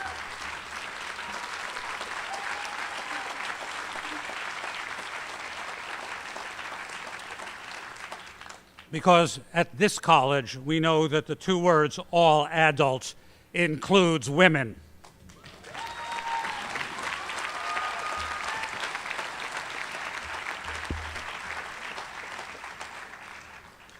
This college began admitting women to medical school in 1862. By 1932-1933, at the height of the anti-Semitic admissions quotas for medical students in the United States and Canada, the most Jewish medical school in America was New York Medical College. Our college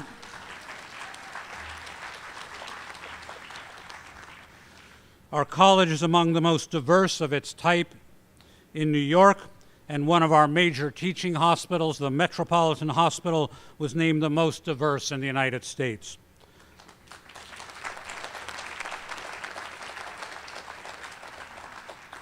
Over the past 60 years on this Valhalla campus, we have grown schools where we grant the degrees Doctor of Medicine, Doctor of Dental Surgery, Doctor of Philosophy, Doctor of Physical Therapy and Public Health, Master of Science in the Biomedical Sciences, Master of Science in Bioethics and Clinical Laboratory Medicine, in Speech Pathology and Public Health, and certificates of competency in multiple disciplines. And we have developed a robust program of graduate medical and dental education and continuing education, and we are proud that all of our programs have welcomed students of all backgrounds. At this institution, we shall defend the proposition that this world is full of our fellow and equal human beings. All are equal members of the human family, and sometimes our fellow humans are in need of prompt, expert, and humane care. And sometimes we will be the ones in need of that care. We will treat others as we expect to be treated. We know where our founders stood. We know where we stand. The prophet Jeremiah advised us, "For he shall be as a tree planted by the waters, and that spreadeth out its roots by the river, and shall not see when heat cometh, but its foliage shall be luxuriant, and shall not be anxious in the year of drought, neither shall cease from yielding fruit." If you do not remember that verse, you will remember how the song goes. Just like the tree standing by the waters, we shall not be moved. Dear graduates, this faculty has sought ardently to educate. You have sought ardently to learn. We arrive at this day together in partnership. We are proud of what we have jointly achieved. While you have been with us, we have striven to impart both values and knowledge, because wisdom is at the confluence of knowledge and values. We confidently send you forth well prepared for the challenges posed by your respective disciplines.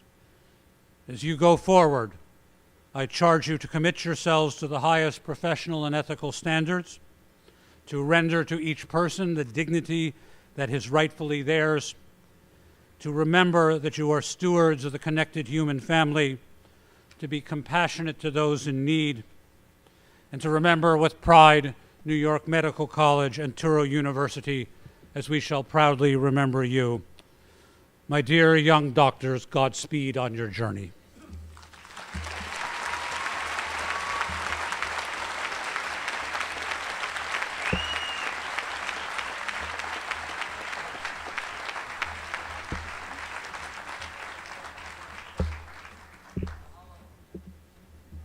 I agree, bravo.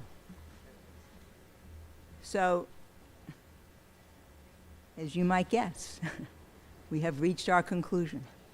So, to our revered members of the clergy, Chairman Mark, trustees, President Kadish, Chancellor Halpern, our deans, our faculty, our distinguished guests, our parents, and our new graduate physicians. Who was right? The 164th commencement exercises of New York Medical College have reached their conclusion. As you go forward, I would ask you to remember that what lies behind you and what lies before you matters little compared to what lies within you. And I would ask you to look within yourselves always as you help those around you. The processional will leave the stage, and I would ask that you all remain in your seats until the stage procession and the students and faculty have left. Congratulations. We wish you much success in the years ahead. We're very proud of you, and thank you for being here today.